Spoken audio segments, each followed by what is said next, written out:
Yeah, so I woke up at noon, so an hour and 15 minutes ago. And this has been my day so far. So I wake up, I go make some food real quick, something to eat to get ready for this. And then I'm like playing Hawkeye, doing my dailies and shit. And then Amanda texts me, and she's got an ear infection right now, so she's not feeling great. Mm. Um, we had to sleep in separate beds because she's like, tossing and turning and shit. And then she texts me, and Miss Kitty threw up. Oh no. But she threw up. She didn't just throw up on the carpet. That's easy to clean up, or God forbid the tile. That fucking cats always avoid the fucking tile for whatever reason. But no, she threw up on the fucking bed, dude. So, so I got a fucking blanket with throw up on it. She threw up off the bed too, onto our fucking trunk that's at the foot of the bed. And then she threw up again onto our comforter, which was on the fucking floor. So yeah, so I'm having a fun morning so far, or fun, I guess, early afternoon today. So yeah, I'm ready to go for the podcast right now. So Yikes. yeah, Your day's man. not going well at all. Yeah, and I still got shit to do. I mean, I got to do this, and then I'm planning to put the monitor together today, the second monitor, and actually like get that set up maybe. And then I need to get ready for board games tomorrow now that you're confirmed. So for tomorrow. So, I got some shit to do. I got some shit to take care of, but we'll get He it told all. me to let you know, so I was gonna let him know. I woke up at maybe 11. I woke up at 11:15. Okay.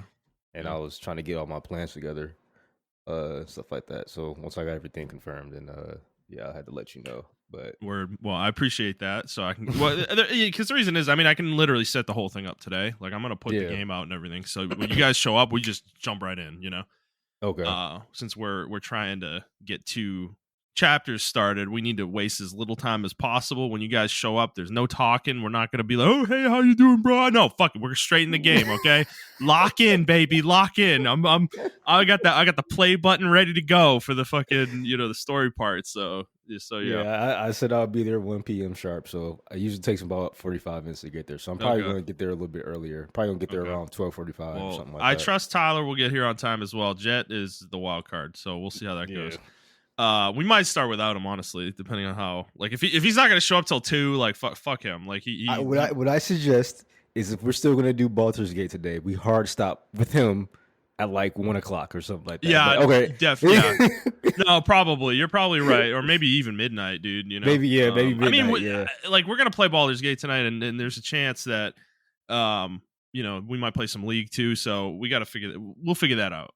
Yeah. But yeah, no. So Baldur's Gate, yeah, we started that last night. That was fun. I'm excited about that, man. That's Yeah. So how you liking it so far? Even like I mean, 2 hours dude, you played.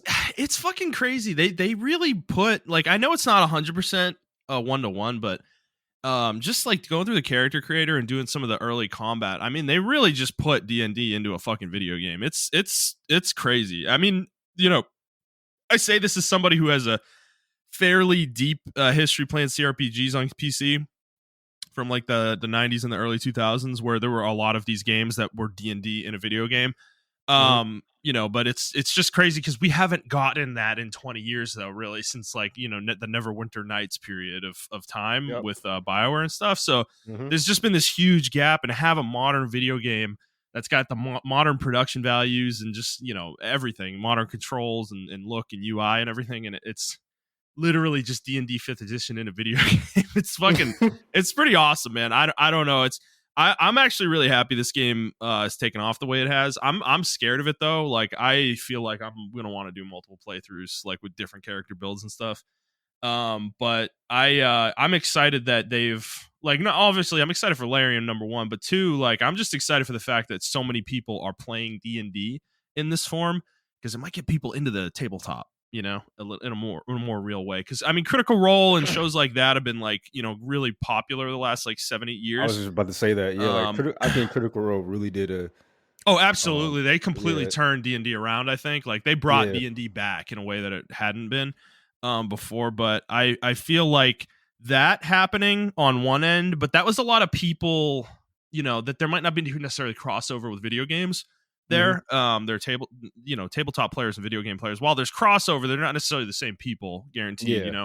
So now you've got the gamers though playing a D&D game. It might get them interested in the idea of like, yeah, dude, like this is literally like there's a narrator, like it's like kind of your DM sort of like explaining things that are, you Exactly. know, Yeah. and then it's like you can do this on tabletop too. I'm obviously it's not as exciting. There's not the fucking music and the production value necessarily, which you can do that at home though, by the way, guys. Like Yeah. Yeah. you can set up your own music tracks and shit. Like if I ever DM a campaign, I'm gonna try my best to do that stuff. So it's so I'm just excited from that angle too. It's just really cool. Like I don't know. We didn't do a whole lot. We fought a couple battles. It's like nothing exciting. It's literally level 1 combat. Like everything's basically a fucking one shot. So Well, it's still fun seeing this from the multiplayer perspective of things. I mhm. just like how we can vote on like what you can choose, and Dude, you that is so can cool. choose something else completely. Like you That can is say, "Fuck so all cool. y'all." That is really cool. It's also got kind of a little bit of a chaotic vibe because the loot is like just out there. Anybody can just go up and pick it up. You can. I Exactly. found out late in the night last night you can pickpocket your party members, which is funny as hell. And if they're in dialogue, they're gonna have no idea, that you're stealing shit from them. So there's some interesting mechanics in here also. But yeah, I do like the fact that anybody can start a dialogue. So that's kind of chaotic too. It's not you don't have a leader necessarily or anything like that, but whoever starts it, they're the one making all the choices, and you can vote, but they can just completely fucking ignore you. They say fuck y'all, I'm killing this guy, or whatever. So there is kind of a chaotic nature to it in that way, which I think they were trying to kind of keep that D&D essence, because in a D&D campaign that's true too. Like you can sit there and deliberate with your party all you want, but one player could be like, nah, fuck y'all, I don't think this is the right choice, and do something completely off the rails, and that's kind of what happens sometimes in those campaigns. So I like that element actually, as much as it can give you that it can be mean spirited, like for Yeah. sure. I'm sure people could take advantage of it in that way, but playing with you guys, I don't know. I don't know, like we're kind of been compliant so far a little bit.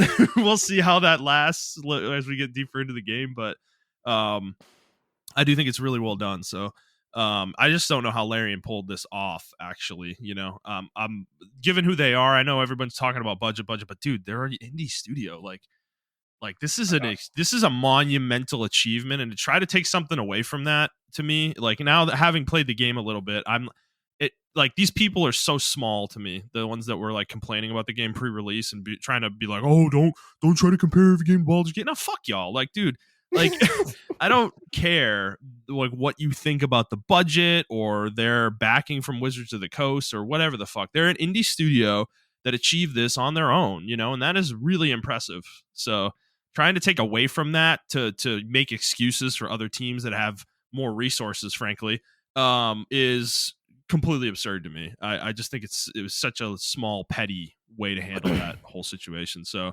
I agree. When after I played this game, and there's so many different. Once you play it, Justin, you're gonna discover like yeah, there's so many different ways to tackle shit. yeah, Like you said, it's very much in the spirit, or it is D&D at its core. mm-hmm. But they almost had every scenario. They thought of almost every scenario that you can think of. Right, The developers did, and I mean we haven't been following it, but I mean I think both of us knew that this game was in early access for like maybe 2 or 3 years or something yes, like that, something yep, crazy. So I mean it definitely shows, and to like you said, like everyone who was saying like oh well don't expect this from every game. Why not? Like I understand yeah, not every indie game or even middleware game company can reach this level, but AAA studios like Rockstar or oh yeah, Bungie or anybody else, they're more than capable of reaching this level of production value and quality. right, And yeah, like this is the first, well, not the first time, but this is the first time in a long time, I'll say, that I've seen such a treat to the players. Like not only can you do multiplayer, you can do split screen multiplayer on yeah, PC that's and on crazy. console. And on top of that, you can do split screen 4-player co-op. So 2 people on one console and then 2 people on another console can join into another campaign with each other and play that way. Mm-hmm. Mm-hmm. That's we haven't seen that. That's couch co-op, and we haven't seen couch co-op in God like long. So Yeah, I mean, they got rid of it in Halo, and Yeah, that was like I a know, staple of the right? franchise. Jesus So, Christ, yeah. No, yeah, and I think the other thing I want to say too is it's just Baldur's Gate 3 is a game that doesn't come around very often. It doesn't matter what genre it is, but there's just every so often, every few years, there's that game that shows up that is just like perfect. yeah, yep, Like it is truly a 10 in every conceivable way, and it's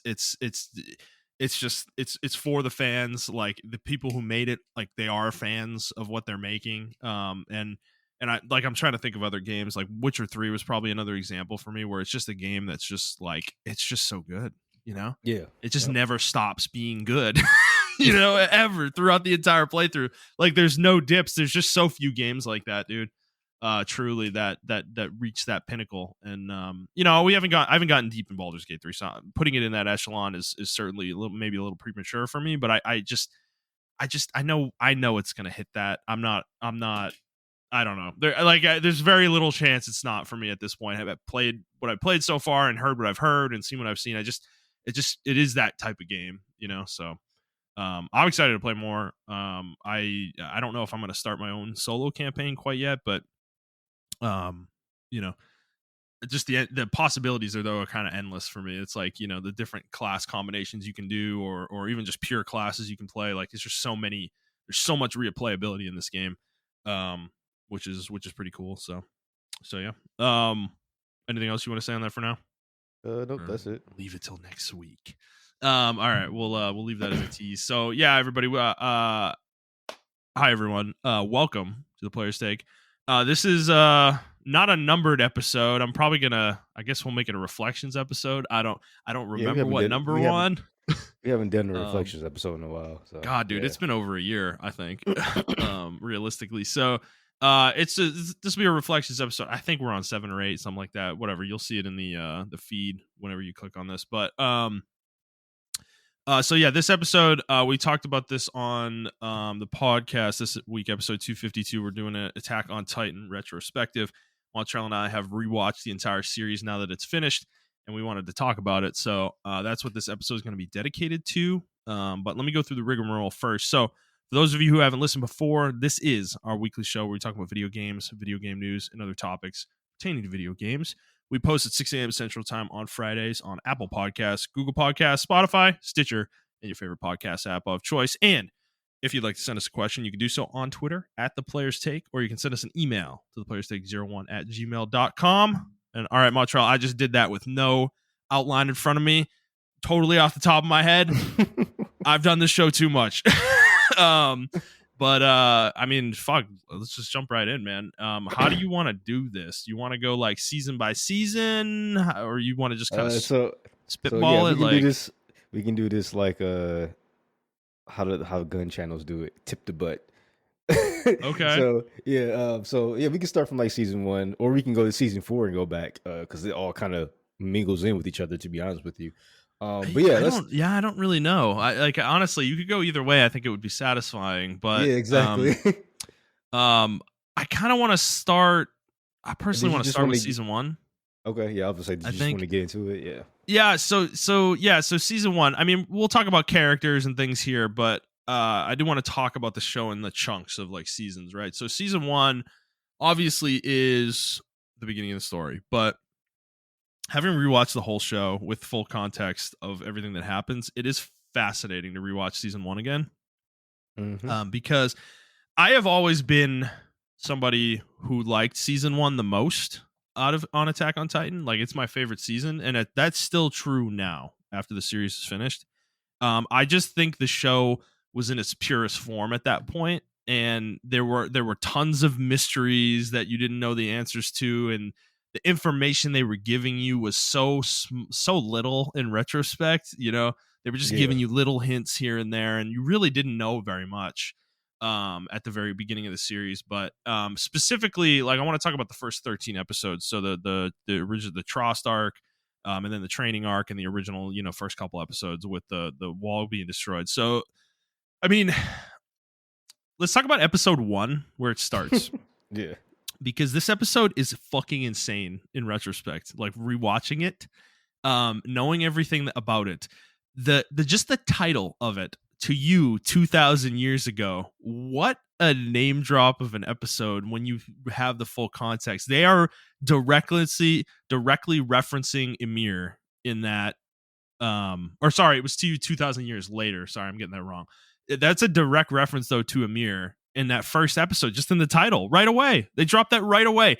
And the first thing we see is Eren waking up from a dream of him seeing the wall destroyed by the colossal titan, dude. Like, that's crazy to see. Like, and in the moment, right, of us watching this for the first time, you're just thinking, huh, that's weird. He's just having a dream about the future. It's like almost like a deja vu type thing. But no, that's not what it was. Like, I'm pretty sure, I think it's really clear that that's actually Eren from the future sending his memories back to his younger exactly. self. Yeah.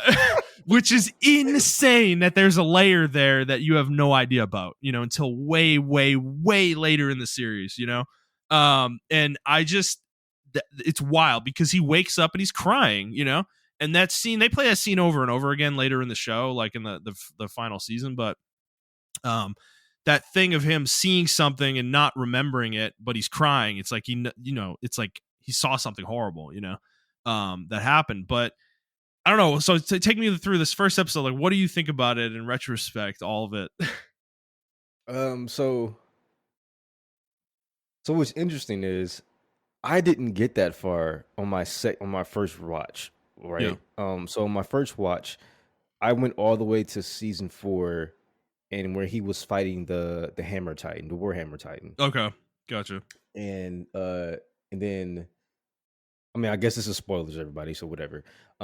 And then Sasha got killed, and that was the last episode I saw. And then I stopped watching it after that. What a place to leave. Yeah. Damn. So after that, I didn't watch it anymore, and till recently. So I didn't even. I can't remember if they showed him, if they revealed that he can see the future or how he sees the future. I don't know if they revealed it. No, they hadn't. They don't reveal that until the second part of season 4. Okay, so he's in the memories with Zeke. Yeah, so I didn't realize that's what he was doing. So I was like, okay, cool. When I figured that out, it was a big mind blown for me, right?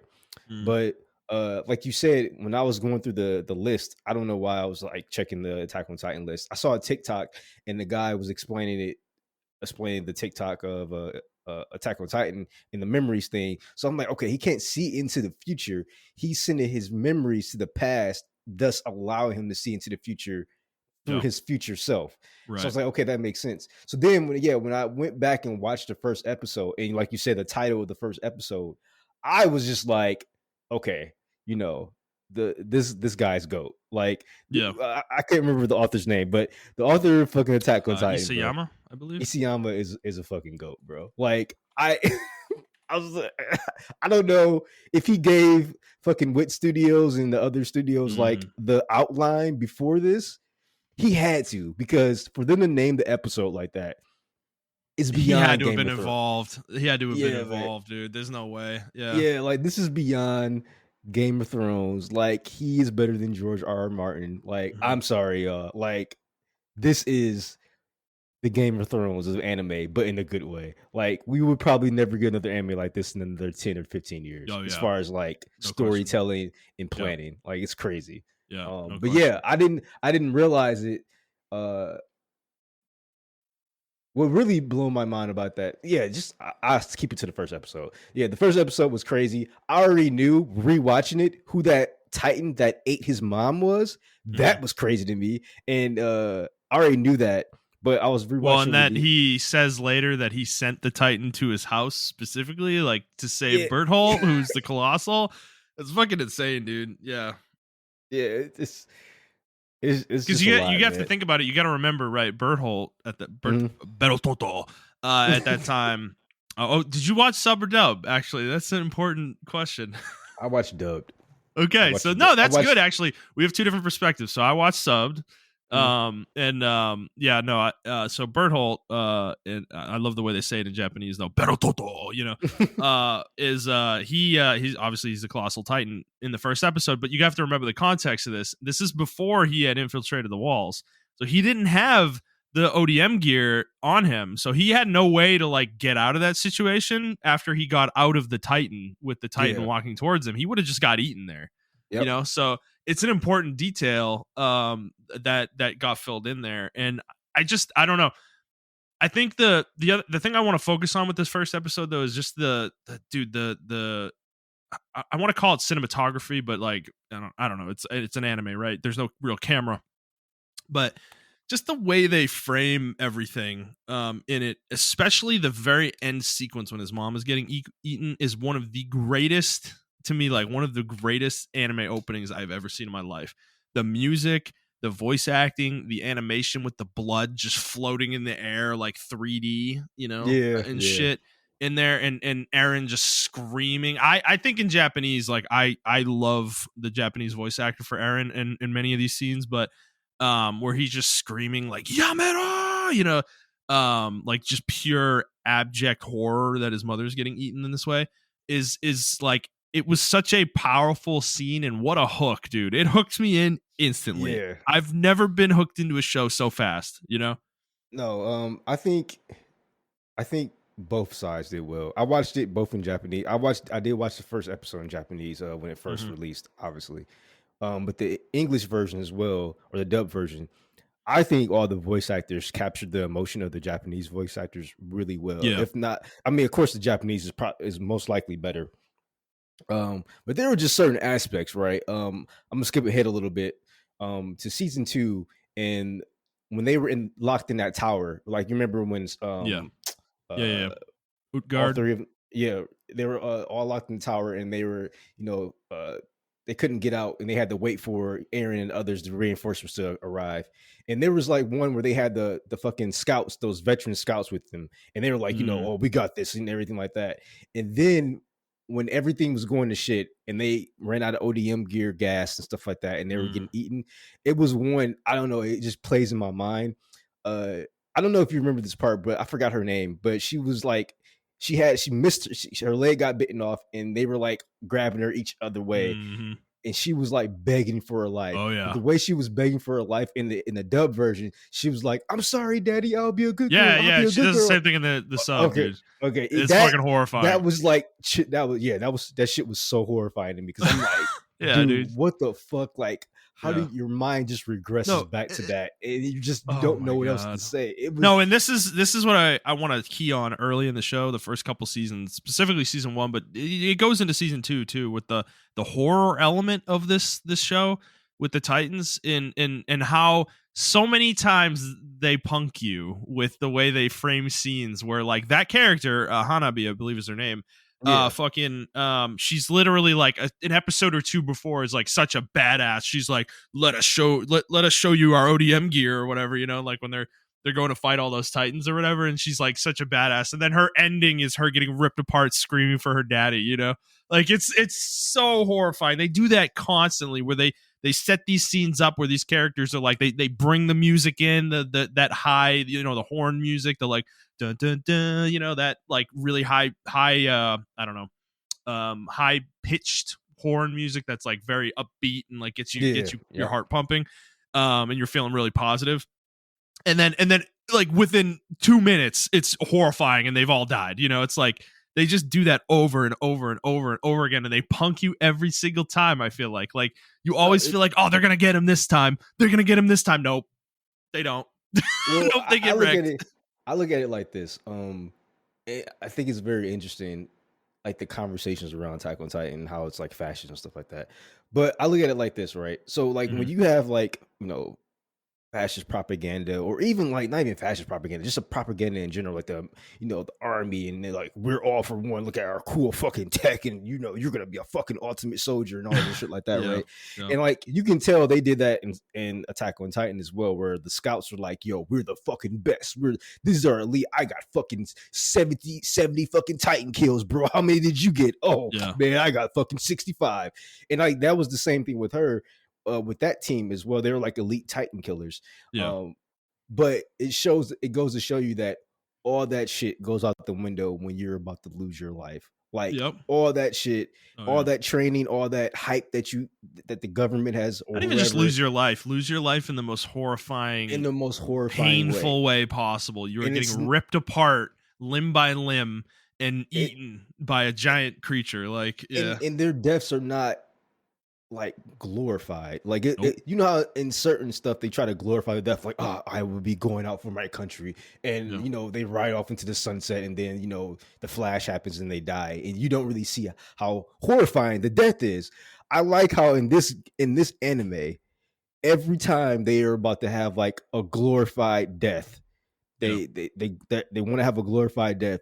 They show it how gruesome the death is and how actually painful it is to go through that process to Oh yeah. actually get to the death process. And I think that was it. Cause like you're right. They were playing the upbeat music. The guy was like, oh my God, I'm out of drink. And you know, I guess this is the end for me. And like, even he died in this terrifying way. And then she died in a terrifying way. Like all of them died in terrifying ways. And it's like, yeah, you can just hype up you can have a glorious death, quote unquote, and die for your cause. But sometimes it may not be the way you think it Yeah, would well, go, and you know? I love the way they take that though, and through like Irvin. I don't know, it's spelled Irwin, Irving. but they call him Yeah. Irvin. Yeah, they call him Irvin, Um, but yeah. so Irwin, Hanj, and Levi, they take that idea and kind of almost try to explore it through the three of them throughout the series, where they're Yeah. always kind of looking back at all these dead comrades that they have and like, was it worth it? You know, what were their Yeah. deaths meaningful, and trying to find meaning in that constantly. And they ultimately kind of do, like in the end, because you know they win, but you know, it's I think it's a very interesting, it's a really interesting theme that's continuously explored through those characters that I really enjoy throughout the series. But we're getting a little ahead of ourselves. So Yeah, yeah, yeah. episode 1, anything else you want to say there? I just think it's such a good opening to a story. Like there's a lot of meaning coming back to it, you know, like having rewatched it, but there's also just a lot in the moment. The first time you watch it, it's just so enrapturing, you know. You know, it's a great first episode for rewatch and for like newcomers. And it's even I think it's even better if you're like if someone's really interested in the anime, if they haven't watched it and you watch the entire thing, you're Hmm. gonna be invested in it again because you're watching through this you're sitting there watching through this person's eyes as well because it's their first time watching it, and then you're rewatching it knowing all context. It's gonna be Hmm. crazy. It's a really good Hmm. anime to rewatch. Yeah, for sure. So going through the next few episodes, like we're not going to go episode by episode necessarily, but episode 2 is them being kids and them just kind of explaining some things and getting through that period before they become soldiers. And obviously, there is one crazy scene in here that I want to point out is the dreams again that Aaron has with Grisha. You know, of him like, you know, hitting him with the syringe and you know, screaming at him like, you need to go to the basement, you got to go to the basement, and giving him the key and all that. And Mhm. I think that the first watch there's kind of a debate of whether that was real or not, if it was just a dream. The only thing that keys you in that it was real is that Aaron suddenly has the key that he didn't have before. Yep. So if you're paying close attention, you would probably realize that this was a real thing that happened, but it wasn't just a dream of Aaron's. But it was crazy how much they showed you, because they show you the syringe that turns you into a Titan, you know, Yeah. which is nuts. Like on retrospect, how much information they give you that you have no context for, is pretty wild in the show. But I do You think know, the other I actually thing, forgot about that part. I yeah, forgot about that on on my second rewatch. I'm like, oh shit, they show you the syringe that mm-hmm, they give you, yep. and I wonder what my mind was thinking when I first watched that, and I had no context. Like, I wish I can just like kind of rewind time and see what my mindset was when I saw that. Like, did I Yeah. even pay attention to that part? Yeah, I don't think I did really. I think it was more of a like, well, that seems crazy, but I don't know what it means, so I could whatever. I'm sure they'll tell me later, kind of thing. And it's like they don't tell you for like 3 seasons later, or 4 seasons in certain cases. But um, so yeah, it is funny how much info they give you early on, like really early on, first couple episodes. But so after that, though, we get into the training arc, which is like a 2 to 3 episodes of them going through their kind of boot camp military training with the ODM gear and everything. I mean, there's not a ton to really say here to me. Like it's there's not a lot on a rewatch beyond the Berthold Reiner scene that you Yeah, have. that Outside of that, it's really just getting to know these characters for the most part. it actually is a tough rewatch, because of that. Like, Yeah. that scene is really tough.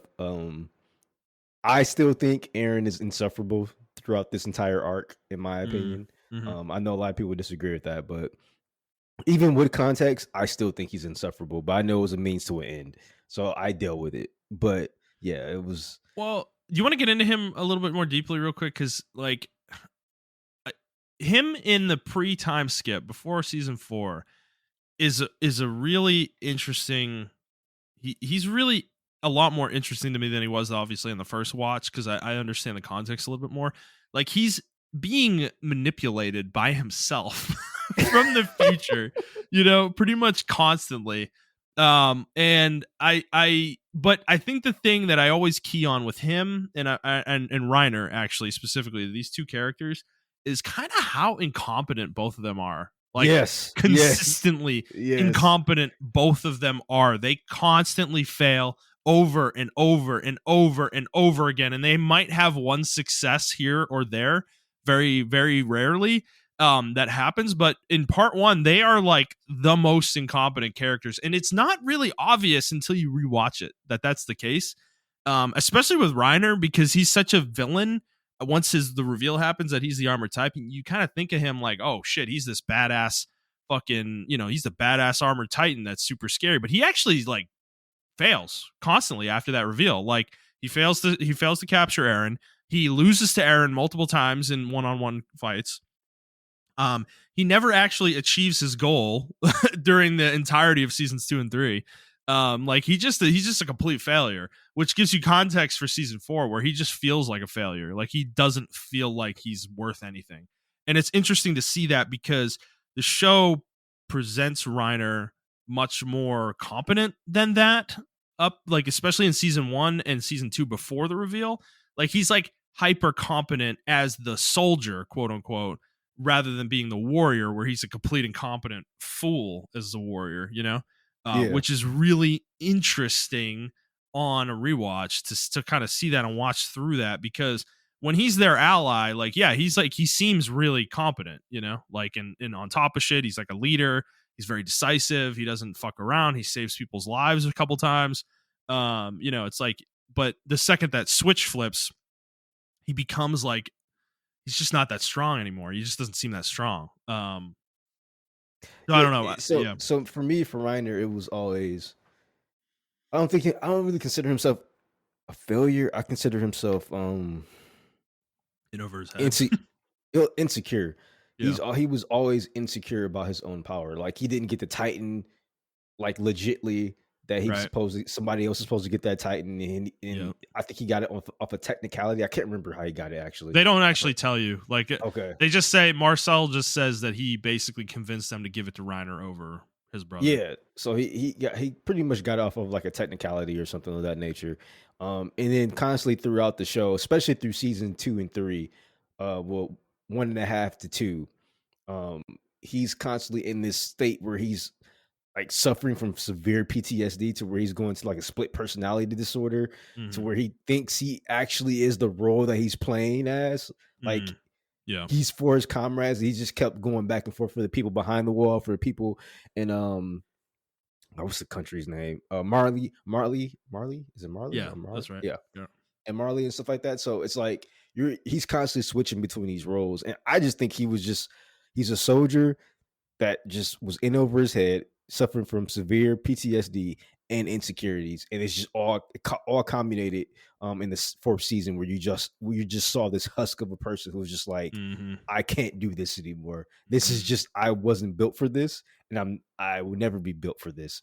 Um, but I mean, I think in the end, he kind of gets some kind of retribution, for Yeah. all the stuff that he did. But yeah, we'll get to that later. But yeah, Hmm. I think Aaron. It's interesting turning the protagonist into the antagonist. I actually liked. Yeah. I thought that was a very cool concept. Uh, Knowing everything, I think he's still an idiot. Yes, Mm. but I can't say I don't understand why he did what he did. I just think he took it to the absolute fucking extreme. Like, Right. to prevent this from happening, I just have to kill everybody. When he And admits it's that like, at the very end, dude, in his conversation with Armin, yeah, like yeah, he admits he's an idiot. He calls himself a garden variety idiot or something that got his yeah. hands on power or something like that. So that's So I interesting. yeah, I know we don't want to skip around, but it's like it's unfortunately with this story, we're It's kind of probably hard gonna have not to. to. It's Yeah, all so connected. yeah. Yeah. Uh, I in the manga, I do like the anime version better than the manga. In the manga, he didn't really specify that conversation between what's his face, Armin, him and Armin. Yeah. Armin, yeah, Armin and and I Aaron. mean, That conversation was like 2 or 3 panels, bro. Like, it wasn't that deep. yeah. Armin, and it seemed like he forgave him and was like, "Oh yeah, you're totally justified in everything that you did, bro. Cool, Yeah. totally cool." And I think the author wanted to add more context to that. So in the anime, I'm actually glad it was almost a full episode of them just fucking talking and Hmm. them explaining everything, and yeah, and just talking that shit through. Because in the manga, it just seemed like, yeah, you were doing this to protect us, bro, and it's totally justified. Your genocide is justified, and it's Hmm. it.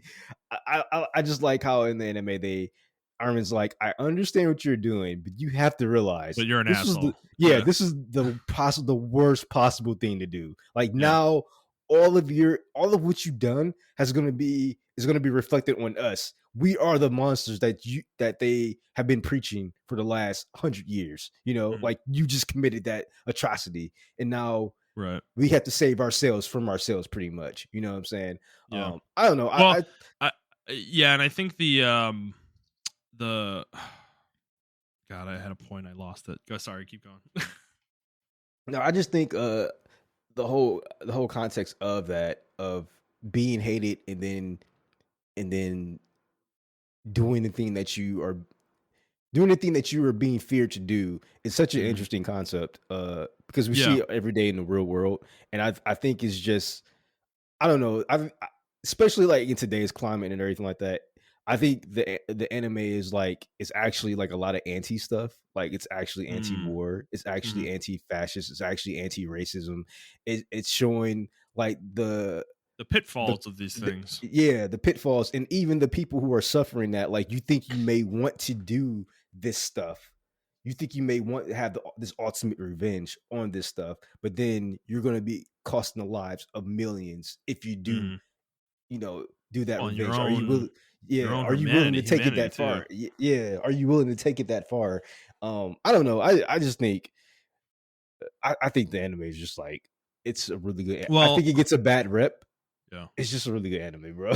Like, Well, it's so the other thing I wanted to bring up too is the flip to Aaron being the antagonist in yeah. season 4. There's some people out there who think that they came out of nowhere. And No, it didn't. I just have to tell you, rewatch the show. You were not paying attention the first time. Like, you absolutely were not paying attention, because how many times, especially the first couple episodes, does Aaron say things like, "I will kill them all. I will kill Yes. all of them Yeah, outside of the walls." And he doesn't say Titans, he says them. Like he's specifically saying everything outside the walls. Like, I noticed that on my it's second such rewatch, bro. it's I such noticed that. specific wording that it has to be foreshadowing. There's no other way to take it for me. And I Well, think, what do you think about this though? Because I think a lot of the time when he's saying those things, he's channeling rumbling period Aaron at that point. Like, Aaron's oh sending yeah. him memories back and almost like speaking through his younger self. Like, it's not really the young Aaron saying these things, because he almost goes into a trance every time he says this stuff. Yeah, I think I agree with you 100%. I think one of the ones that clicked for me, the key part that clicked for me, is when they were at the sea, and he pointed towards the other side of the sea, and he said, Yeah. all of them. And I'm like, oh my Yeah. god, he's really going to kill everybody. And like, I even saw that on my first rewatch. I was like, is he going to kill everybody? Like, is Yeah. that what he Well, I plans to think he do? specifically says, he's like, so all of our enemies are over there. If we kill all of our enemies over there, will we be free? He says something along those lines. And Yeah. yeah, and Mikasa and Armin have no idea what he's talking about. They're just trying to enjoy the moment of the sea and all that stuff, and like actually seeing the ocean. And he's obsessed with, because he's already seen the future at this point. Like he got all the memories at that point. So he's like doesn't even give a shit about the ocean. He's already seen it in his mind. You know, it's like it's not really that special to him Yep. anymore. So that's kind of that moment in a nutshell. But yeah, it's like I don't know that happens multiple times because there's another point in season 1 when he's in the cell after the Tross arc and he's talking to Levi and Erwin and they're talking to him and they're like, what is your goal, what do you want to do? And he goes into this, and the anime does a really good job most when Aaron kind of goes into these moments where he just turns into this like psycho where he's like Yeah, he's just exactly. where the voice starts kind of projecting and you hear this almost like demonic subtone to his voice, and he says like, I want to go kill titans. I want to go out there and kill titans. And he says it with this like psychotic look on his face. And Levi and Irvin, you know, they're crazy people too, so they don't really bat an eye when he says this, but like they don't like they're not even thinking about how like this is just some kid. He's a psycho. This dude is a psychopath. Like he's been a psychopath from the day he was born. And he says that multiple times later in the show when he's talking to Zeke, like when they're going through the memories and stuff. He's literally like, Zeke, you have no idea what you're talking about, bro. I've been this psychopath from the day I was born, dude. Like you don't, you might, our dad had nothing to do with who I am. Like, I Pretty much, have you always pretty been much this told way. him I'm built differently, bro. I Yeah, was built pretty differently. much. Yeah, dude, for real. So, I don't know, like, It was interesting too, because Mikasa keeps going back to the day that she saved him. And even I don't think this is answered to this day, in my opinion. mhm. It's like, did he actually want to save her, or was he really just trying to kill somebody? Like, I don't I know. I don't really yes, know the answer to that, man. Like, because I even think it was she's questioning more. that part. I She was think just it's like, more. I think it's more that he just wanted to murder those guys because they were fucking animals, you know. Like in his yeah, head, he didn't really care about saving her. I mean, I don't know.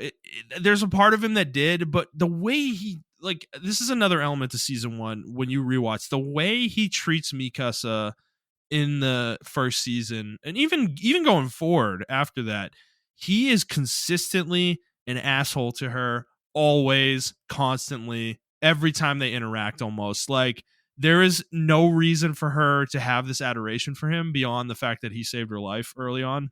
mm-hmm. Outside of that, he's just a dick to her. He never says anything nice. He tells her to shut up. He's like, you're not my fucking mom. Like, let me live my life and be who I am. And she's like, no, Aaron, you got to protect yourself. You're going to be safe or whatever. And he's like, no, fuck you. I don't care. Like, he does this to her over and over and over. And like episode 5, you know, this is the one where Aaron, like, quote unquote, dies or whatever. Yeah. Watching that episode again is so fascinating to watch the whole thing because there's an interaction between her and him where she basically is like, Aaron, stay back, don't you put yourself in harm's way. And Aaron's like, no, fuck that. I've trained for years to get to this point. Go, you've been assigned a position, go do what you need to do, and I'm Yeah. going to go fight, and it's like, and he says it in a much meaner way than that too. And she's just like, oh well, shit, and I find that part of it interesting, like consistently that he felt the way he did at the end, where he does love her, like he says that, but he never treats her that way, almost ever throughout the entire show. Well, wasn't there a thing with Amir and the king Mm-hmm. where the king was like just treating her like shit, had 3 kids with her and everything, Yeah, and then we come to find out that she was actually in love with him the entire fucking time. that's Aaron's theory that he believes. Oh, that's Aaron's theory? Yeah, Okay. he believes that she was just in love with him, and that was it. That's it's as simple as that. That's why she did all this. I don't think that's like confirmed necessarily, but Okay. but because he says it at the end of that conversation with Armin too. He's like, "This is just kind of what I think. I don't know for sure. Like, she's really the only one that could tell you, but I think she was just in love with King Fritz. Period. Like that's it. And I think that's the easiest, most obvious explanation too. I think it makes sense. As much as it doesn't, in the sense that he's a piece of shit and used her as a war machine, basically. But sometimes, I mean, dude, that shit happens in real life all the time, though. I was going to say that like a Stockholm syndrome type deal. Like, Yeah. you just you fall in love with your captors or whatever the case may be.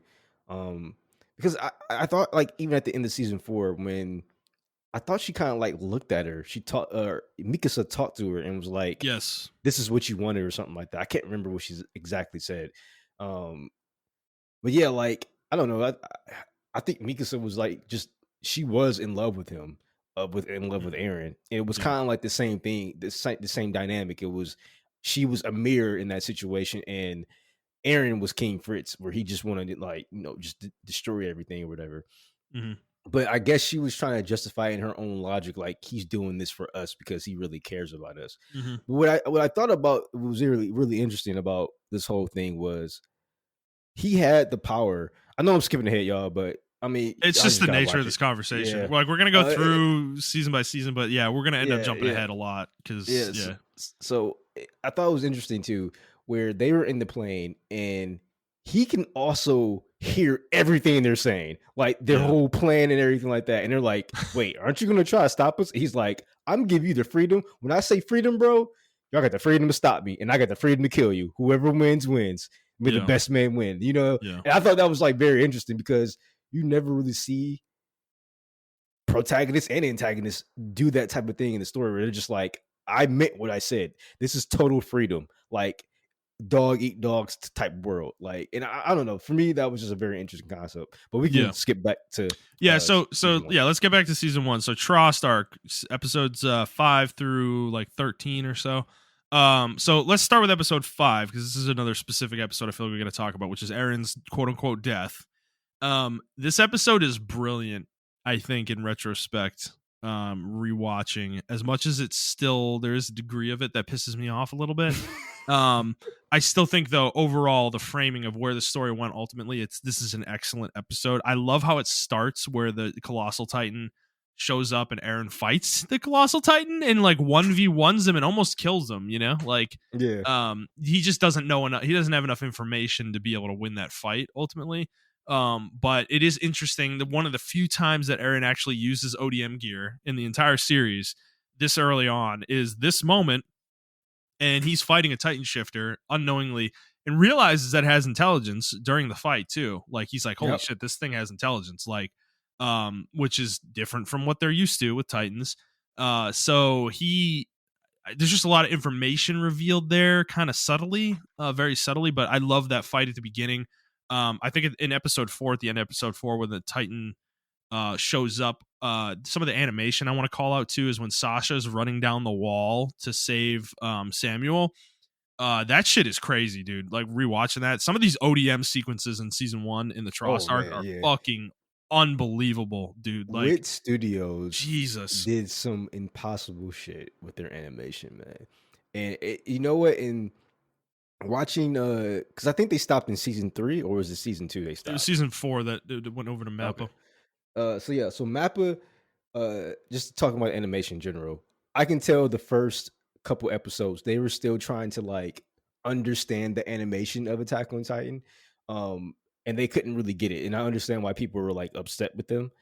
I think by the end, or pretty much by the middle, yeah, from the middle to the end, Mappa incorporated Wit Studios art and then put it in their own, and it was just beautiful. Like the art style, The final it throws. battle is insane, dude. Yeah, man. Like you can't say that animation towards the middle and the end of the season 4 was bad at all. I can give you credit or grace for like the first couple episodes of season Mm-hmm.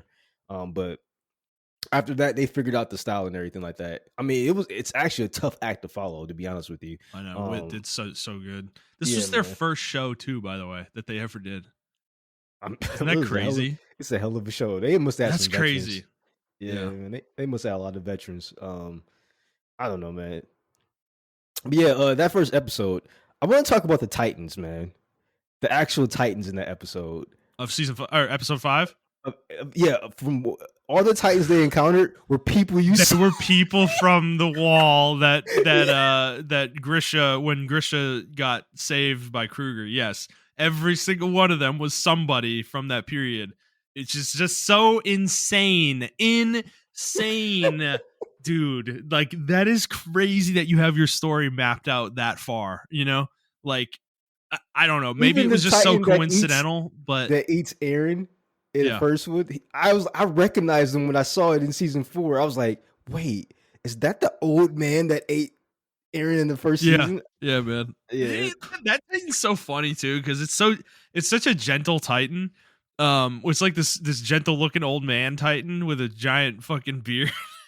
It's like it's not ravenous like the other ones. It just kind of picks him up and just drops him in the mouth, like he's a fucking gumdrop or something, type thing. But okay, so we got to get to the big moment, the death, right? I Yeah, love the sequence, the 5 minutes or so sequence of them running out, like running out and talking about, oh, where's the Vanguard? What's the Vanguard doing? And obviously the Vanguard's all fucking dead, you know.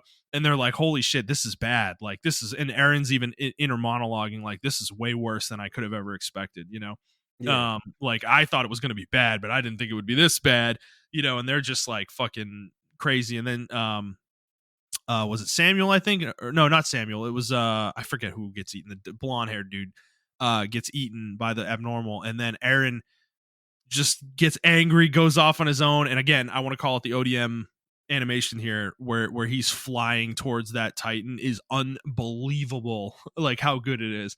yeah, It is insane. But that just sequence with the music and everything, they're pumping you up, they're giving you that positive like military, horn music or whatever. And then yeah, Aaron's flying towards that abnormal Titan and he gets his leg bit off by a smaller Titan from below, and he's just flying forward. And this is like, I don't know. I think if people are going to look back on this as a very iconic moment, they probably already do, but for a show to like kill their protagonist like this, very yeah, early on, yeah, was such a wild thing to watch the first time. You're like, when he gets eaten at the end, where he saves Armin and actually gets eaten by that Titan at the end, I remember the first time I watched it, I had to watch the next episode. Like, there was no like, I was like, they didn't just do that, did they? Like, they really just killed the main character that they've been setting up for and 5 they episodes. do it for so. He's It's dead like three or for a, yes, bro. He's yeah, dead for a before. long time. I think if you're really smart and you like really pay attention to details, it's kind of obvious that he's the Titan at a certain point. But up until then, he's gone for 4, 5, 6 episodes. Yeah, it's for a long time, and I'm talking when I say long time, y'all. Y'all got to think. Both me and Justin did watch this live as well. We didn't know each other, but we watched it live. But Well, this one so, I did binge season 1. I actually oh, didn't you did watch it when binge? it was airing. Okay, Yeah, I didn't I watch it when it watched. was airing. I watched it This live, must have been agonizing. bro. Watching I'm it with telling really, you, I didn't read the manga at all because I didn't know it existed. So yeah. when I watched it, I was just like, no, is he? No way. And then I want to talk about like after those episodes. I thought Mikasa was going to be the main character because they set her up. I'm like, oh, I she's the want to main talk character. about that too. I do, but keep talking about, yeah, keep going. Yeah, and then obviously it comes out that he's a Titan and everything of that nature. But yeah, it was agonizing, bro. I remember the discourse, like me and DJ talking about it and everything like that. People were just like, "Yo, is Aaron really dead?" And of course, the manga readers are like, "Oh my, actually, guys." And I'm just blocking them keep because I don't want. waiting. Yeah, I'm blocking them at this point because I don't want to know the story because I know the manga is really far ahead. Yeah. Whatever. But yeah, man, it was just. It was almost a Rob Stark situation. You know what? It was a Rob Stark situation. It was the Red Wedding of the anime, in my opinion. Mm-hmm. When that happened, I was just like, "This is happening." Okay, Crazy. we're doing this right now. So yeah, that's pretty much all I gotta say about that. But it was crazy. Well, Man. so I'll go through mine though. I remember watching this and getting through the whole season, and obviously with full context, I feel differently about this now with the whole series being finished. But my initial feeling on this is I hated this show for a while because of this rug pull where it was like, you're gonna kill your main character like that and then bring him back to life in this world that's so horrifying. I felt like it was weak, it was like weak-willed, where it was like because I felt the same way you did watching the show directly, the episodes directly after episodes 6 and 7 and 8. It felt so clear that he was setting up Mikasa to be the main character going forward, and I was all about it. I loved it. Yep. I love the idea of it because I think, and dude, I will say, like, I want to talk about Mikasa more in depth because I think this was something in an alternate universe where he could have actually stuck to this decision and actually killed him. and actually made Mikasa the main character, and obviously the show would be completely different, obviously. But I would have loved to see that alternate timeline of this story where Eren is actually dead, and they have to go forward without him, and how that would have looked. And I'm sure a lot of people would say they probably would have just lost and everybody would have died, but not necessarily. I mean, Mikasa and Levi, they're strong characters. Yeah. They didn't really need Eren necessarily at certain points. They treated it like they did, but they didn't at many points. But I would have loved to see that version of the story where Mikasa becomes the main character. She kind of grows up a little and becomes her own person. Obviously, without Eren, she has nothing to latch on to anymore, which is the whole next couple episodes. Dude, I love episode 6 because the whole episode she's kind of just going through the motions, right? Like she kind of gasses up everybody and convinces them to go in a fight and basically get themselves killed, essentially. But she's doing it selfishly, like she wants to die at that point. And then, but at the very end of the episode, she finds a resolve and decides to live. Like decides to live in that moment. And this is where I get annoyed. Is like the second she makes that decision, Eren's Titan shows up and saves her. And I didn't like that. I don't like that even now, because she's finally taking a step to be her own person, and it gets Mhm. like pulled back from her immediately because Eren shows up and saves her. Um, Yeah, that's an interesting point. I just didn't like it because I hated Aaron. Like my first mhm. I'm not gonna lie to y'all. Even to it just recently changed. I still think he's a bad protagonist, but not in the way that like, oh, I hate him. I think he's a good character. But before like recently, y'all, I hated Aaron. Like I did not like Aaron as an MC. I thought he was one of the worst MCs in anime history. Mhm. To be in popular anime history, to be part of a big franchise like this, and he's the face of the fucking franchise. I felt like that was like a disgrace to Attack on Titan. Because like he was just too full of himself. He didn't really fucking do much. Even when he was a Titan, like you said, like everybody else helped him. His supporting cast is amazing, Oh yeah. and everyone from what I'm reading, like on like Reddit and everything like that, and just in the community in general, everyone's like, "Oh, Aaron's such a good MC," and I'm like, "How? How is he a good MC? He gets fucked up like every Titan he encounters, he gets fucked up. Like Yeah. the female Titan beats his ass, the armor Oh yeah. Titan beats his ass. Yeah. Uh, like I mean, granted, he should have won that armor Titan fight when you first fought him. But he lost and he had to take that L, and then the team had to come go out there and rescue Well, how him. many More times people, do they have to save him in the series? Like I was just about to four, say that, four and different people times. I die think he gets every captured. time, and that's a theme throughout the entire fucking thing that Yeah. I realized like a week ago. Every time Aaron went out and just did some bonehead shit, he didn't go with the plan, or he died or something like that. People died, Yeah, and like man. it wasn't people that it was like cannon fodder at first, right? Like we're like, oh, okay, Yeah, but then it's important people. Yeah. yeah, then it started being important people that died because he wanted to do what he wanted to do. Well, Even after he became the antagonist, people are dying because of his fucking Sasha. decision. Yep. Sasha's died. Um, Well, dude, uh, Levi has a moment. You remember in the forest where he's fighting all the Titans that Zeke turned into, into Titans with the wine or whatever in yeah, season 4, yep, and he's sitting there literally like, dude, all these times where I saved Eren over and over and over and over and over again and watch my comrades die to save this fucking motherfucker, and this is where it leads me. This is where it's led me. Is this some cruel fucking joke? Like yep. like it's actually pretty amazing from that perspective. From like Levi's perspective, dude, the amount of he probably wanted to kill Eren by the end so bad, dude. Like, no joke. No, you're right. I mean, I realized it too. I was just like, yeah, Aaron. Like the author is doing something that a lot of people didn't realize. Like he's showing like, Aaron, this is what happens when you just go off and do your own fucking thing. And they actually been telling them that throughout the entire fucking series. Like you can't, bro, you can't just go off and do your own thing. You can't just go off and do your own thing. You have to like stay with the team and everything of that nature. But he just doesn't fucking care, man. Like at the end of the day, he does his own thing and then people die. Yeah. Yeah. So yeah, I think the other thing I want to talk about with Mikasa real quick though is just overall throughout the story. As rewatching the show, I'm actually disappointed by her more than anything. Ultimately, she doesn't really become her own character until the very, very, very, very, very end.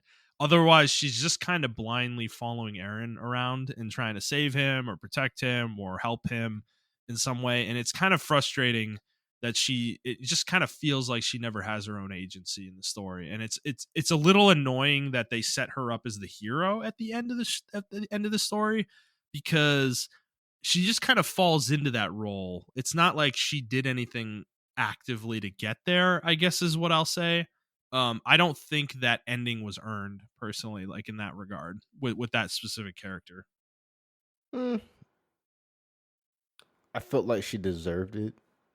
I I feel do different too. about it. I do too, but I I just feel don't like think she earned it. Like, I think she did. I think all the I think it finally clicked with her at the end. At all the shit that everyone was saying about Aaron. Mhm. Um, and unfortunately, it took 80% of the population dying before it got there, but it eventually did get there. I will agree with you though.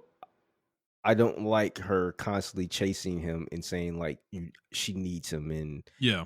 you know, Yeah. she kind of didn't recognize like you can thank somebody for giving you the inner strength to fight for yourself, but you don't owe them anything. Your whole life, right? Yeah, you don't Yeah. owe them your whole life, and I think there was never really To Aaron's somebody credit, he around. tries to tell her that though multiple times. He does. Okay. Yeah, no, there's early on he doesn't directly, I don't think he directly says that, but he's like, you need to be more independent, like he does say that to her Oh yeah, a he couple does say times. that. Yeah, he does. I do remember that line. He did say something about her being independent, and she got kind of upset by it. And it's like, but it's true though. Right. Yeah, and Um, that's my problem. That's my issue with it, is when she's shown to be independent. Because episode 6, she saves the little girl, right, with the Titan and the whole cart thing. yeah. Blocking the gate to get out of Trost, and she does all that. And dude, that's her alone with no one else. Like Armin's not there, Aaron's not there. That's just her. That's her being herself in that moment. That's like the real Mikasa coming through, and I just feel like we don't see that enough in the show. That's what I get frustrated by, because she's usually with Aaron. There's very few times where she's separated from him and not trying to get to him in some active way. And it was like, I loved the character I was seeing there, and I just didn't get to see that very much after that. That's where I'm frustrated, I guess, a little bit. Where she saves that little girl and she's showing her own morals. Like she has her own moral fiber that she's showing there, that like, this guy's a piece of shit. He's being super selfish. He's going to get all these people killed. And she's like, move the fucking cart or I'm gonna cut your fucking head off. Yeah. And she saves all these people. Like she is a really like admirable person, I guess, like at her core. And that's my point. We don't get to see that enough, because her judgment is always clouded by Aaron. Like it's like that's what I'm missing, I guess, a little bit, is what I'm saying. I wish we got more of that throughout the story. But Yeah, I just think that's a running theme in anime and manga, that unless the author goes out their way to make the main character or even the supporting character like their own, a lot of the main female characters fall to the wayside. Either they're like, you know, which is crazy, because she's like the strongest character in the entire story, in terms of yeah, like combat prowess, but exactly. yeah. I don't know. I think that's just an ongoing theme. Um, that I mean, it's slowly getting rectified, but I just deal with it at this point. Like, it Yeah. annoys me, but it is what it is at this point. You know? Yeah. All right. So moving forward through the rest of the Trost arc, this arc, I think, like, I just want to talk about it as an arc, in terms of like framing it with the rest of the stories, how different this is from the rest of the series. There's just so much horror. There's so many horror elements in this, like how horrifying. This is like the war is horrifying arc, I feel like, for this show. And I mean, it does that multiple times later on, but like this is the real point where it feels like there's almost no hope. Multiple times where Aaron's killed, like they think Aaron's dead, and everybody's just kind of giving up multiple times, and they have to find the resolve to get through this. Specifically with characters like Joan and Connie, and even Sasha to a degree, and then Reiner, Annie, and Berthold too. Hilariously enough, they're there, this whole time, which is very interesting to rewatch those scenes and kind of see their reactions to things. But I don't know, like, what did you feel about this arc? Because I love this arc. I think this is such a great foundational arc for the rest of the story because it sets up our supporting cast in a great way, in the sense that Aaron, actually being the protagonist, as much as he's involved as a Titan, he's not directly interacting with these characters, and like speaking to them or anything like that. So they're kind of making their own choices, which I love that framing of things. Like they're using the protagonist to win, but they're not like, he's not the driving force necessarily. They're actually guiding him almost. No, I think this is where Attack on Titan shines in a very interesting way. It's one of the very few animes to use a supporting cast where the supporting cast is just as important as the main character. The main Yeah. character. This is one of the few animes. People, I guess, call it shonen. I don't really consider this a shonen anime. This isn't a shonen. I don't know a what lot it of people, is, but yeah. I mean, I called it a mecha anime. People got mad at that. um, I don't know what it is. Maybe a Sison or whatever, or is it Sinsen or Sison? But yeah. This is one of the few animes though where the main character is not the crutch or the crutch of the fucking show. He's not. Oh, we gonna win through the power of friendship. Like everyone, they're like planning this shit, and then sometimes the plans doesn't go to fruition or whatever the case may be, and it may be because of the main character. The main character may fuck up or whatever the case may be. I don't know, man. Yeah, this show, especially in season 2, like you said, season 2 and at the end of season 4, uh really shows like how good the supporting cast is in this goddamn anime. Yeah. I do love how we get to see their personalities. By the end of the anime, you think you feel like every single person's like personality and what they would do in situations and why they feel the way they feel and everything of that nature. So when they do make decisions, it's not out of their character or anything of that nature. I don't know. I think it's just a really good season 2. Does really do the supporting cast justice, and it shows the competency of the scouts. Like, why the scouts need the best of the best people, or like the best mindset. You need a certain mindset to be a scout in general, because they're innovators. They have to go out into the wilderness and figure shit out. Like, we just can't stay behind the wall. We have to figure shit out and scout shit out. Yeah. I mean, I think in Tross specifically, I love that they start establishing like Armin as kind of the brains, with the one with the plans, where he comes up with the whole plan of them using the guns to kind of get the attention of the Titans, and then they have the best people up above in the rafters to like jump down and get the hit the napes or whatever. But I love that. I love that John is kind of the almost the leader amongst them, the one who kind of gets everybody going. But he's also pretty competent himself. I'm gonna speak on John. I didn't like John at first. Yeah, but he's like my favorite character. I was about to say that by the end of the anime, he is like the most realistic motherfucker in he the really entire. Is. He's the audience surrogate, dude. I feel like he's the person. He's like the normie, dude. Yeah, exactly. He's kind of the normie that survives. Like, there's nothing weird about him. He doesn't have any weird fetishes or anything like that. Like, he doesn't have anything like annoying going on with him. He's just a guy that's kind of there, and he's like an above average at everything, but he's not like a uber crazy strong person, but like he survives all this shit and he gets to see it all and he reacts to it all. Like, because I love him, because early in the show he's just a selfish piece of shit, right? He's just trying to get to the military police so he can have a safe life, and that's probably a normal thing in this world for most people to feel, right? To like have that as a goal. But I love his growth in the Trost arc because he goes through this shit, and I love the irony though, the beginning of when they announced the Titan attack, and he's just like, this had to happen today.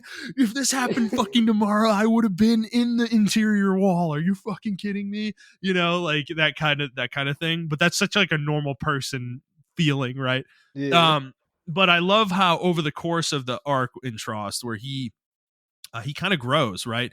He goes through the shit. He sees comrades die. He's leading people, trying to figure out how to get them through the shit. And he's kind of in over his head a little bit, certainly, but he manages it, dude. Like, he gets them to the fort, Mikasa gets herself fucking, for all intents from his perspective, like she's probably fucking dead, and he's the one who drives them over to the fort and gets most of them there, So he is kind of a leader, like a little bit of a natural born leader in that way. I love that. And he has guts, like he's not afraid. He is afraid, but he's not like, it's not to the point that it debilitates him generally. Like he Well, gets over it and pushes through. yeah, I like him because, like you said, like he's a normal person or whatever. But not only that, he's just extremely level headed Mhm. throughout the entire thing. He's like, oh my god, this shit is so fucked up. I'm surrounded by idiots. I'm surrounded by a fucking crazy person. I'm Yeah. surrounded by a girl who's Yeah. obsessed with this fucking crazy person. Like Who I'm he has a just crush on, by the way. The whole show. exactly. The whole show, he has a crush on Mikasa. Yeah, he's like, just let me save her, and then we can go off into the I can sunset. fix her. Yeah, I can fix her. That's exactly what it is. I can fix her. Yeah, which, dude, by the way, slight digression. The very end, right? Do you think that's him with her? Yeah, I think that I is. believe it is too. That looks like his hair, and I just clap for him. I'm like, you got it, Yeah, man. he You made deserved it, it, bro. man. You made it, Yeah. dude. You did it. And yeah, I throughout the entire show, I think he's just like you said, he's the audience surrogate, but he's just like, man, all right, let me be the level-headed person because I know Captain Levi just wants to fucking kill everybody. I know I forgot the other captain name. What's her name? The scout new scout Hanj. leader. Hans. I know she's a fucking maniac, a fucking mad scientist. Let me figure this shit out real quick, and then I will lay a plan out, and then maybe Armin can like shift Make through it, it, and yeah, then make it look, do make it better, and then yeah. yeah, make it better. And I actually I just love that for this character. I was like, man, I actually like John a lot. Like I was like, damn, like he's No, by so the end of cool. season 4, he's my favorite dude. Yeah, I love how just like he's just so matter of fact. He's just like he doesn't give a he kind of like he cares a lot about everybody around him, but at the same time he's like because when him and Connie get turned into Titans at the end, he's like, yep, this is where it ends. All right, cool. This is the ending for us. So it's I don't know. And then some of his tirades that he has later in the show too against like Reiner and stuff, like it just feels very real. He's just a really genuine person. yeah, yeah. Like he is who he is. He doesn't really hide that. I love that about him. He Well, never really stops being himself. he's super human, like in the anime. Like Yeah. he's a very like, for instance, like you said, through Reiner in the later seasons, especially season 3 or 4, where they were having a campfire, and he found out like Reiner's did all that shit. With Marco, yeah. Yeah, and I feel like he didn't have enough time to process it, like because the entire show, everybody's just going, going, going, and Yeah. then he finally has a quiet moment to like reflect on everything that just fucking happened, and he's just like, bro, Hands, are you serious? I have to eat with Hmm. this dude, and he fucking killed Marco. Like he got Marco killed, Yeah. and I have to eat with these people. And then he goes through the entire motions, and he's like, okay, I can't. The entire world is at stake now. I can't do this right now. I have to just get over it. And he gets over it. He's like, all right, I'm I'm not completely over it, but I will try to forgive you, and let's just move on from this situation. And I Hmm. like that. And I'm like, that's like a very human response to everything that just fucking happened to you. Yeah. I don't Yeah. know. You don't see that a lot in like even TV shows. You just don't see that a lot. I agree. No, he has great character growth. Like he is I think he's one of the best characters in the whole show, personally. Yeah, Like because yeah, most of the other characters are pretty static in who they are, but he shows very clear change throughout the story. And I just love that about him. And so okay, back to Trost. yeah. Is there anything else in this arc you want to talk about? I mean, we meet Commander Pixis here. We see some characters. They plug I the wall do with Aaron. I do like Um, Commander Pixis. I like the actual political intrigue as Or far yeah, what as about the scene where they're the 2 episodes where they're like, they get the guns up against Eren, Mikasa, and Armin, and he's got the Titan corpse, over them that he creates to block the fucking like that whole situation. Anything you want to say there? That shit's pretty that crazy, that actually. shit was a very tense situation. I don't know what I would have done. I think the situation was very like realistic, especially as a commander. Like the person, he's scared, but Yeah. everybody's like, we may need him, and he's like, I don't know, I don't want to undermine my authority. It was a lot of like Well, they nuance didn't have going any into that. information. As much as that guy's an idiot, ultimately, and Yeah, and I don't. I'm glad he wasn't really a big part of the story after season 1, but I do understand where he was coming from, though. They don't have a lot of information, and they've never seen anybody do this before, Yeah. and it's I don't necessarily blame him for his reaction. He's just way too he was way too emotional though in that situation. That's Yeah, really was that his was my problem. issue with him. I'm like, you're Yeah. supposed to be the leader, and you're being this emotional Right, over and it. his subordinates next to him, the what's her name? Uh Rika, I think is her Yeah, name, I think the her name's. white-haired chick with the glasses. Yep. Yeah, and then the other dude, I forget the other dude next to him, the blonde-haired dude that dies later on in the arc, but those two are similarly like they don't really trust Eren either. They're like but they're kind of like, man, he's going a little far though. Like, you know. Yeah. But I will say the one thing I want to call out here, my favorite part of the sequence is Armin's impassioned speech, trying to save them, where he's just screaming at the dude and he's doing the salute and everything. And then Pixis shows up and he's like, how are you going to shoot somebody that just did that excellent salute and speech? Like, come on, everybody calm down. Yeah. I just love that whole sequence. I like Pixis a lot. I think he was one of my favorite characters. One of Mhm. the favorite of the military staff characters, besides Erwin and like Hans. Um, he was just like a really cool, down to earth person. He's just like, listen, I don't know, especially throughout the scenes. When they first get attacked and everything like that, and he's playing chess with that fucking Noble. snob dude, Yeah. yeah, that noble or Yeah. whatever, and he's just like, yeah, this is all an act, pretty much, bro. Like, I mean, it's not an act. I was just playing my role, but now my role calls for something else, and I can't really listen to your bullshit right now. So, I don't know. I Mhm. just thought he was a level headed person throughout the entire series. Uh, I I I actually hate the way his character arc ended. I didn't like the Yeah, that he way. just gets turned into a titan because he's Yeah, a fucking alcoholic. yeah, Yeah. It sucked, man. Like, yeah, I think he was really underutilized in season 4, ultimately, but it kind of is what it is. I mean, his time in the story was earlier on, so yeah. but I do love I love the conversation he has with Armin, Mikasa, and Eren too. Like, I think that's a great thing. And then the whole thing, the whole idea of him kind of taking a note out of Irwin's book is kind of betting it all on Eren, which is a huge gamble, that they can't necessarily trust. But so I don't know. I think that I love the Trost arc. I think it's a great arc. It sets up all the side characters really well. There's a lot of really good moments. I love the fact that a lot of characters die too that we have met already and kind of got to know a little bit. Hmm. And it kind of sets up the core cast of who the core cast is. I just think it's a really great arc in general. So let's move into the next period of the story, which is the kind of the trial, the tribunal with Eren, where they're deciding what to do with him, and then the female Titan arc that leads into the final part of season 1. Like, anything big you want to call out here? The tribunal is interesting, but I don't find it. I kind of look at it more like the training arc. It's kind of something that needed to happen. There is some subtext to some of the things that certain characters are saying, but I don't think it's anything that crazy, I guess, in retrospect.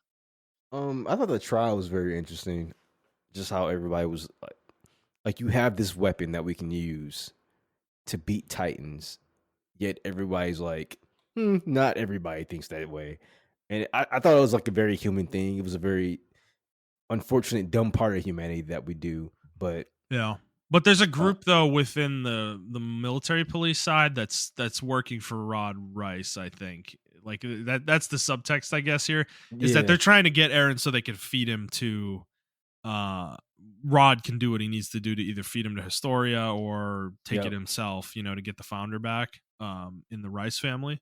yep, Um that's the subtext here, but I don't, it's interesting. I just don't think it's like, I yeah. don't know. There's It's not super interesting, but it's interesting. But yeah, I think the this is probably like one of the more boring parts of the anime, in my opinion. Yeah, I mean, it's only 2 episodes, like 2 or Yeah. 3 episodes. So, but the part I want to move to obviously is the female Titan arc.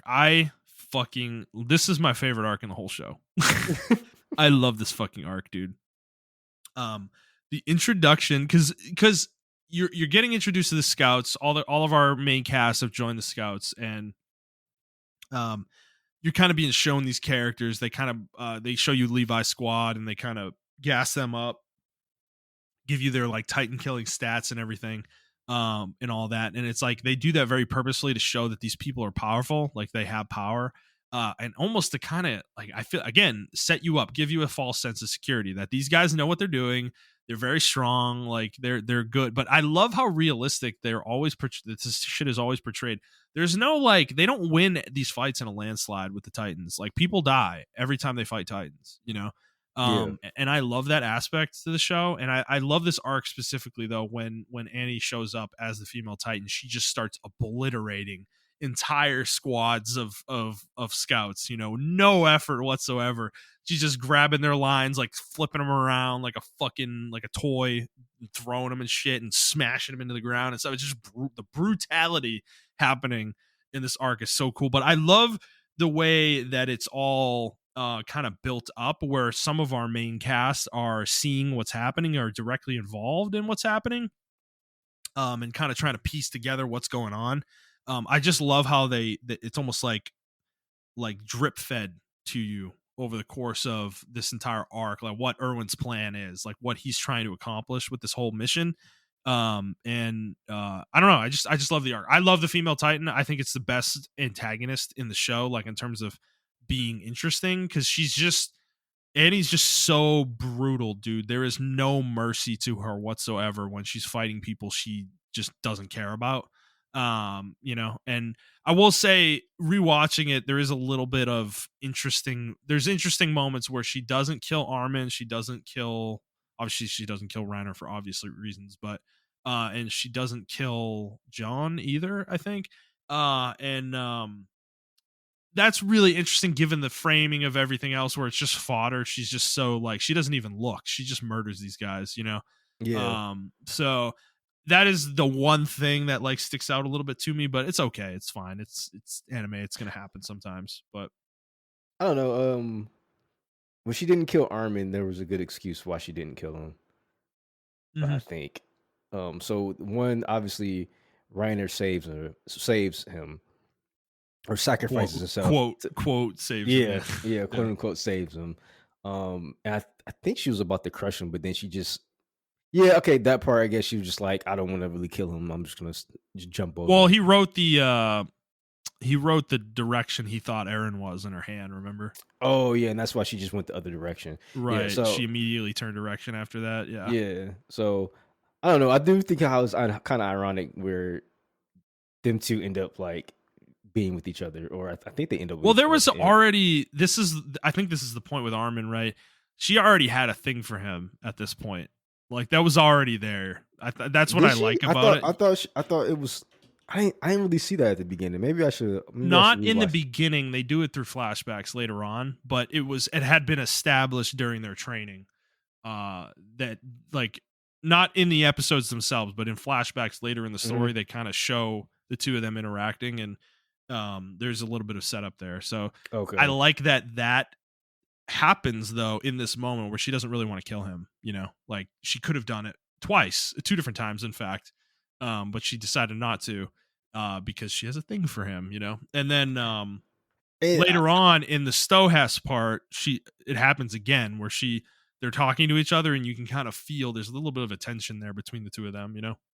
yeah, I mean, you can tell because like anime does um, a little flesh cheek thing where their cheeks turn red. Where they Yeah, like really cheeks like, turn red. Yeah. like when she was about to turn into the Titan, she was like, it seemed like she was kind of like horny. I was like, okay, Yeah. she's like getting off to this like, Armin, you know who I am? Oh my god, like, this is very fucking hot. He's like, okay, I don't know what's going on, but we need to run because she's about to fucking turn into a Titan. I thought that part was pretty funny. I also think how it's interesting though. She gets taken out. She turns herself into the stone. I mean, they fight or whatever, and then she turns herself into the crystal, and she's taken out for the entire anime until season 4.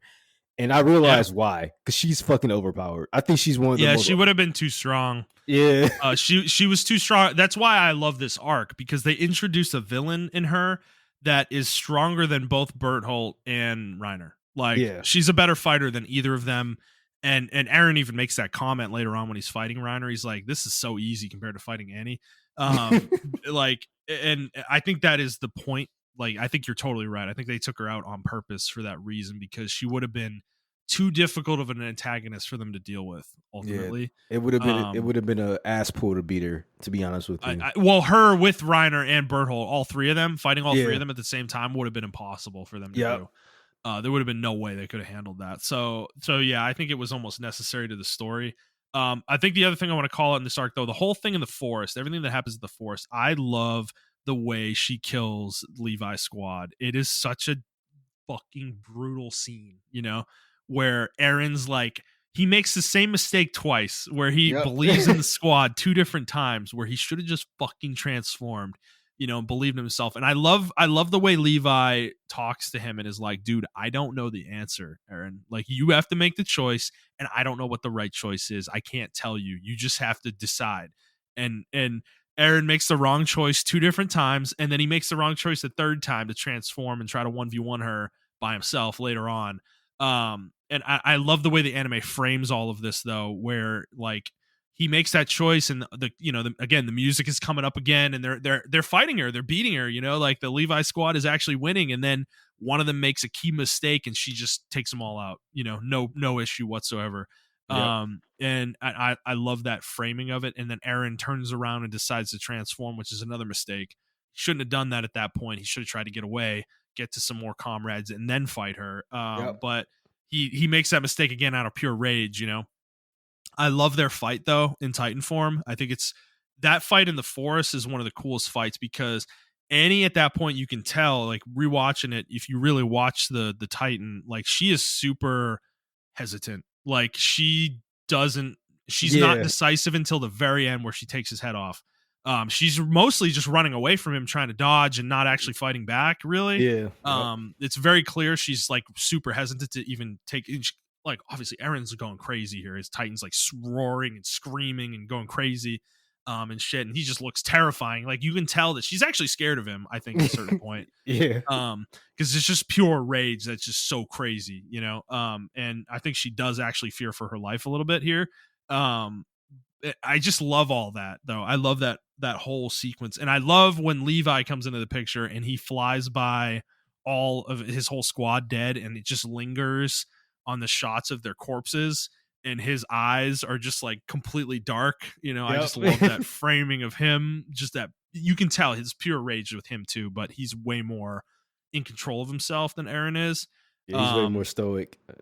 Yeah, and I think when Aaron gets captured and then they chase her, that sequence where he fights her is just the animation is just Jesus Christ, dude. Like, insane stuff. Yeah, no, I mean, I really can't follow up with that because yeah, you pretty much said everything. Like that entire sequence is really cool. I did feel bad when his whole squad died because that was his main squad for a I while. like them too. They were fun they characters. Yeah, and they got wiped out like really quickly. I really wanted to see more of them, but yeah, unfortunately, they just got wiped I out. think that's And why I like this show, though. It's just, it's I think Isayama was never afraid to just get rid of characters. There was the core cast that survives for the most part, but Mhm. even they weren't totally safe. We lost Sasha, like Yep. Hans eventually dies. We do lose Erwin. Like, these characters aren't all safe at the end of the story. So I just like that element of it, that it's not a typical story in the sense that you have a core cast that never dies. They don't all have plot armor. Yeah. I like that. Yeah, and I don't know, he just writes them in really interesting situations to where like if they can't get out, they just can't get out.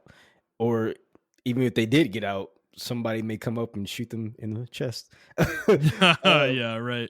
Yeah. but yeah, I don't know. I do want to. Well, we get. I'll touch on that when we get there. But yeah, this fight was really interesting. I don't know this whole thing. Even after the forest, like to me, I like the forest area and everything, the female Titan, but it was actually on season or episode 23 where they discover or they actually they do the mind stuff and they figure out who the female Titan is and everything of that nature. Mm.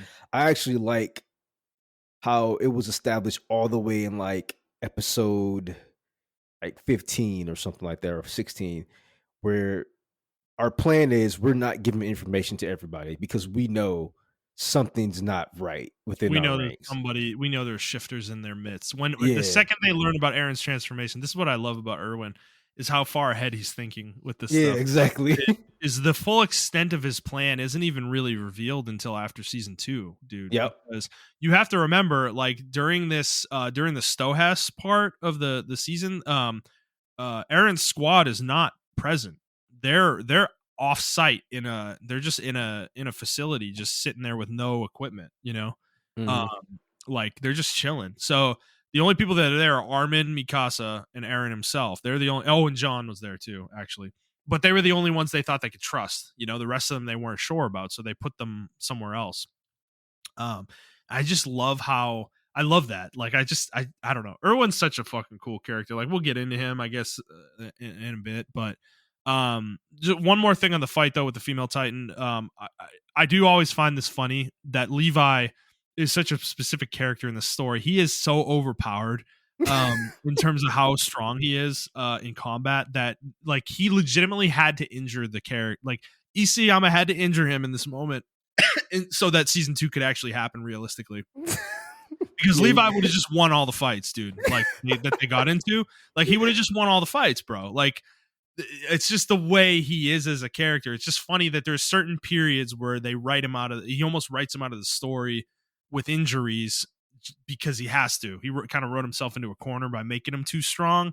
Because he does it in season 4 too. Like, Levi gets massively injured and isn't like a huge part of the final fight. I mean, he is, but he's not 100%, not even close to 100%. So he's not like Mikasa. It's almost forced into a situation where she has to shine. yeah, There. exactly. So I do find that funny in 2 different periods of the story that happens with Levi, but it's fine. It works out. I don't think it's a huge deal. Like, it doesn't ruin the story or anything like that, but it is noticeable. Yeah, if anything, it enhances the story. Like, how can the characters react without their main star? Yeah. Like, Yeah. it's Right. almost like a football situation. Like, okay, your star Mhm. quarterback went out. Hey, like the Browns, their star quarterback fucking got Yeah. injured, and now Somebody's got gotta to get step up. gotta get Joe Flacco in there, to kind Yeah. of step up or whatever. Yeah. So, I don't know. Yeah, I don't know. I really do like the last half of season 1. It shows like a lot of characters and how they think, and Hmm. I don't know. I just really like how they planned everything, man. How everybody was just like, wait, there's a trade in our midst, and I got this kind of plan. What kind of plan did you get? I got this kind of plan. What kind of plan did Yeah. you get? And Yeah. everybody's figuring it out, and Yeah. He's playing 5D chess. Everybody else is playing checkers. and the only person to Yeah. get it is Armin. Armin's like, Yeah. oh, this is what's going on. Well, and John too, to his credit, Oh yeah, actually, John did get it. the Yeah, 2 of them John. figure it out together. Like, Yeah, which I love that. yeah. I don't know. It was just like, yeah, that's a good point too about John and Armin. Armin's like he's like he is like a tactical genius, but John is always there for support. It's like you Yeah. got Jordan, but Jordan would have been Jordan without Pippen, and a lot of people don't Yeah. realize that if you watch basketball. So Yeah. like a lot of people don't realize that, right? And it's like, yeah, Armin is really good, but like John actually put a lot of like support and like, hey, what about this? Or how about you think about it from this angle? And then he Mhm. thinks about it from that angle and it works. Like, he comes up with something crazy that even John couldn't think of, but he Yeah. just put the spark in his head. So yeah, this season is really good for like establishing characters and everything. Not Yeah. just the female Titan, but like how everybody can face stuff at overwhelming odds. And I personally like the season or episode 23, the assault on Stonehenge. Mhm. Like when they finally reveal everything, but like we also know that Annie is not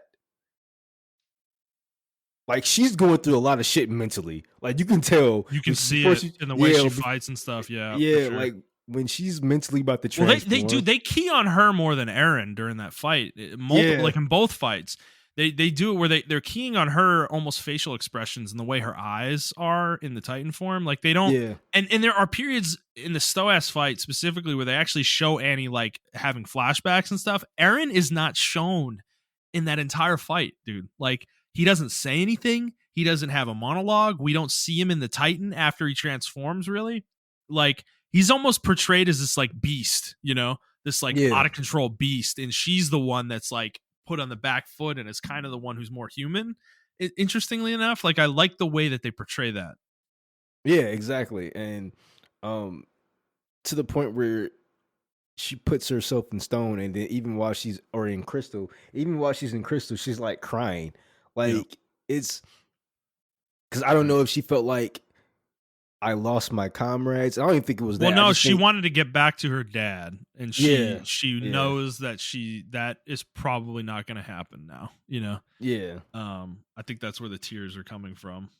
yeah. And it's just, I don't know. It just, it really solidified that like these people, yes, to at first we saw them as monsters, but like they're fighting their own battles too. Like there's Yeah. something going on where they Right. have to fight and they Hmm. don't have a choice in why they're fighting either. Like this is a do or die situation for them too. And I think it really tries to establish, like you said, the humanity in these people. Because up to this point, we just saw them as like traitors and whatever the case may Mm-hmm. be. But now we see we're starting to get some kind of inkling of why they're doing what they're doing, and like they're human too, bro. Like you know, Right. Yeah. All right, let's move on to season 2. We're an hour and a half in, and we're or yeah, just this finished voice season 1. So let's keep going here. So season 2. Season 2 is short. Obviously, it it's is only short. It's 12 only 12 episodes. episodes. But there's a lot of shit that happens here. Obviously, we get introduced to the Beast Titan. We learn about Ymir being a Titan shifter as well. We learn that Reiner and Bertholdt are the Colossal and the Armored Titan. There's a lot of shit happening here. There's some good fights with Eren fighting Reiner 1v1. That's actually a really good fight.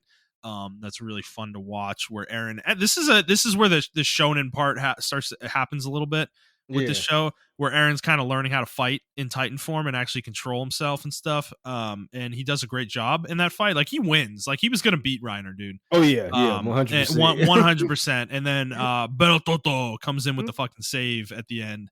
And everything. So I don't know. Like what I don't. We don't need to linger on this like too crazy. But what do you want to key on here? The one thing I want to point out is the Utgard stuff. I love the sequence with like the whole first half where these characters like Connie, Reiner, Berthold, Emir, Historia, they're not involved in the Stoas thing, and this is all happening concurrent to Stoas somewhat at the beginning, Hmm. which is interesting to be framed with the timeline. But then when they end up in Utgard, the Utgard castle, the fort or whatever, and Ymir finds the canned sardines and says what they are, and Reiner is like, "What do you mean? How do you know this is sardines?" And then but he gives up something as well, so that like that moment where the two of them realize they're not who they say they are. Yeah, And but right when that happens though, like the Titans attack, so they don't really get to explore it. That shit was a great tease for episode 6 when Reiner reveals himself, him and Bertholdt to Eren later on. I just love that whole sequence. I don't know. I hated season 2 earlier on in the show, but rewatching it again, I actually think it's a really good season overall. I think a lot of people hated it. If you were watching it live, uh, it was a really short season, like you said. Like Yeah, it a came lot out, of shit happens. a lot of shit happens, but it was just a really, really short season, especially towards the end when we get there towards the end of season 2. Um, a lot is revealed.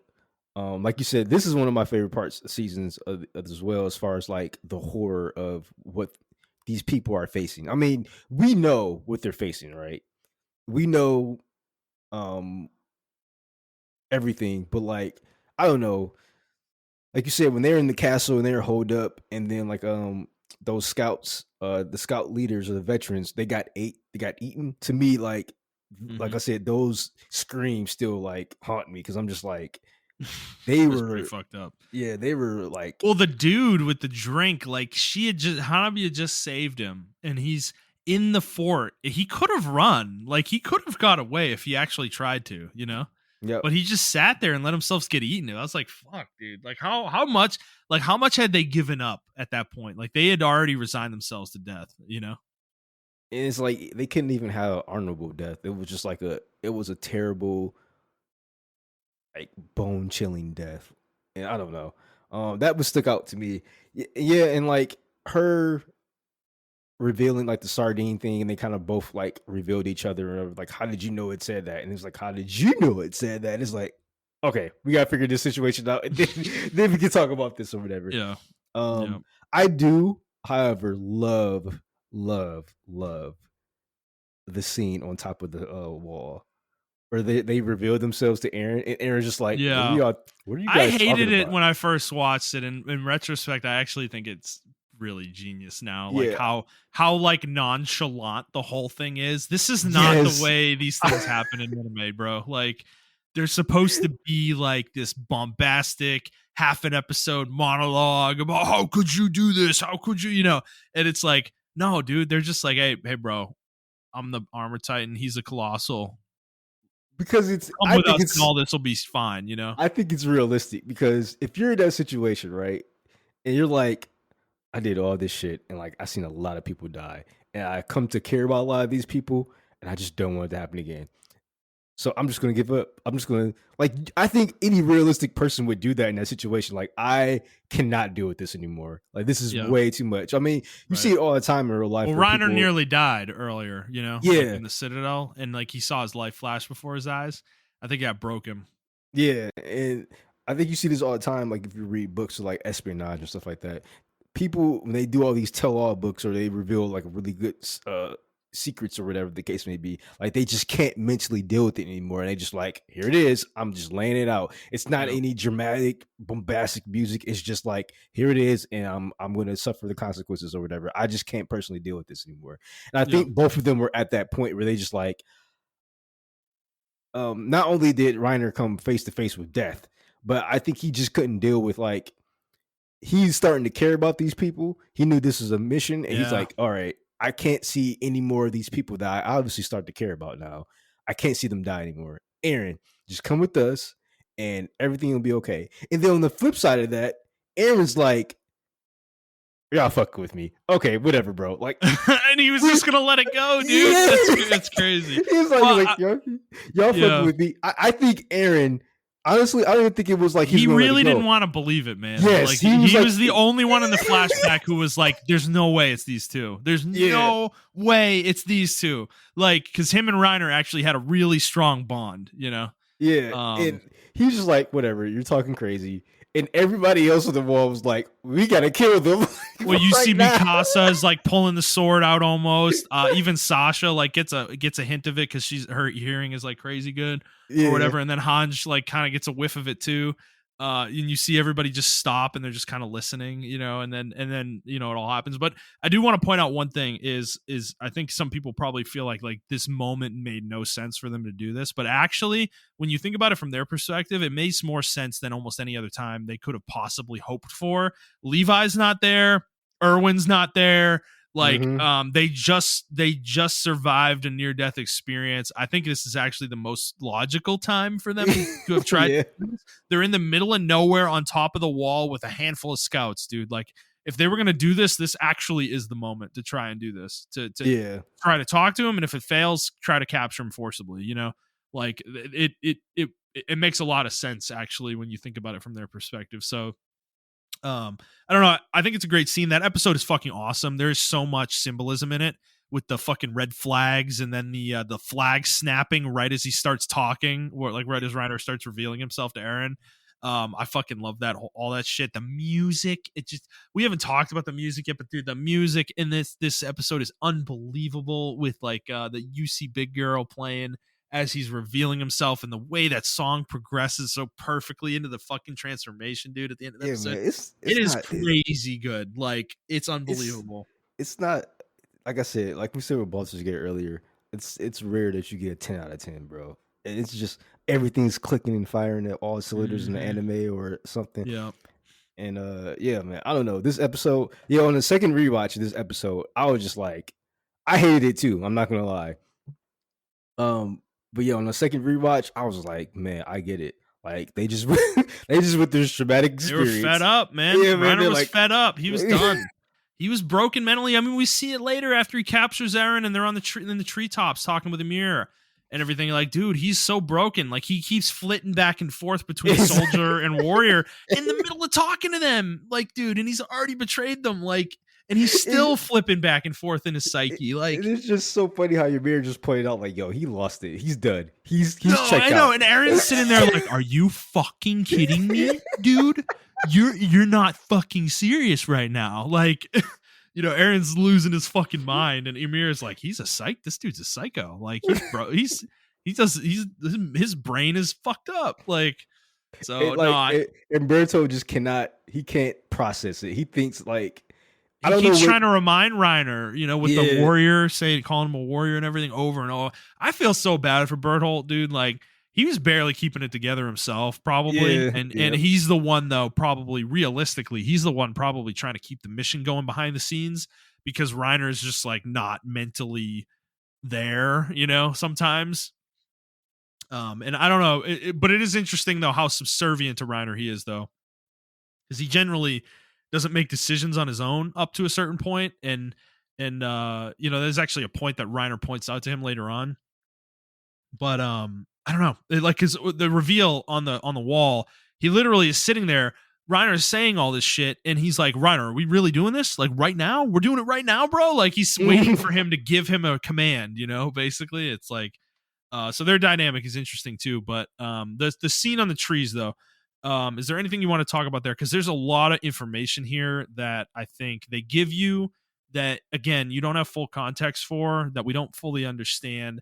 I do think the anime, though, did take some liberties here that the manga did not, because I had read I read the manga and watched the show. So okay. there's reveals with Ymir that are shown at this point with flashbacks for her later in the season, of her and Marley, that actually was not shown until a lot later in the anime, because it Mm, tacitly reveals that there's another nation somewhere where these people come from, and that had not been revealed up to this point. It was something that maybe you could piece together that this existed, but we didn't really know what the nature of it was. We knew they came from somewhere else and there were humans there probably, but we didn't really know what the world was outside the walls. We still didn't know that information. Whereas those flashbacks with Amir tacitly show guns, they show military people.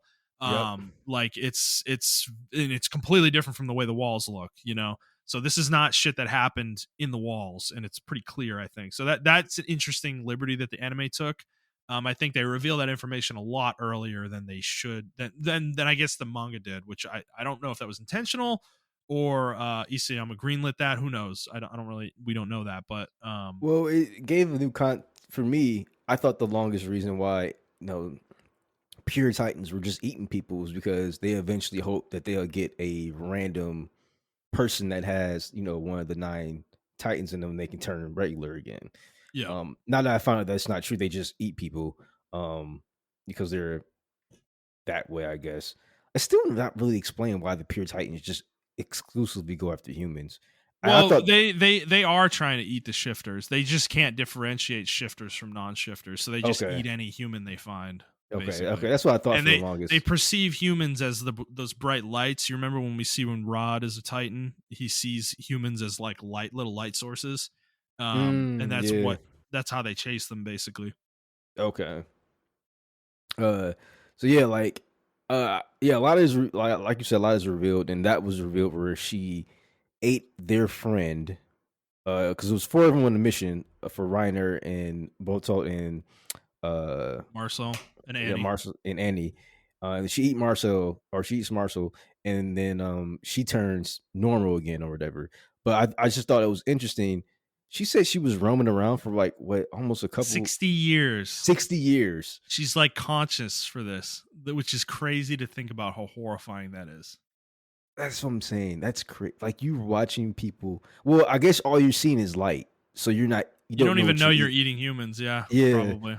Until after the fact, until you shift back into a normal human. Yeah, you don't have that obviously, you don't have that y- context. yeah, But um, to have the memory of it, oh my god, that must be so yeah. fucking horrible, dude.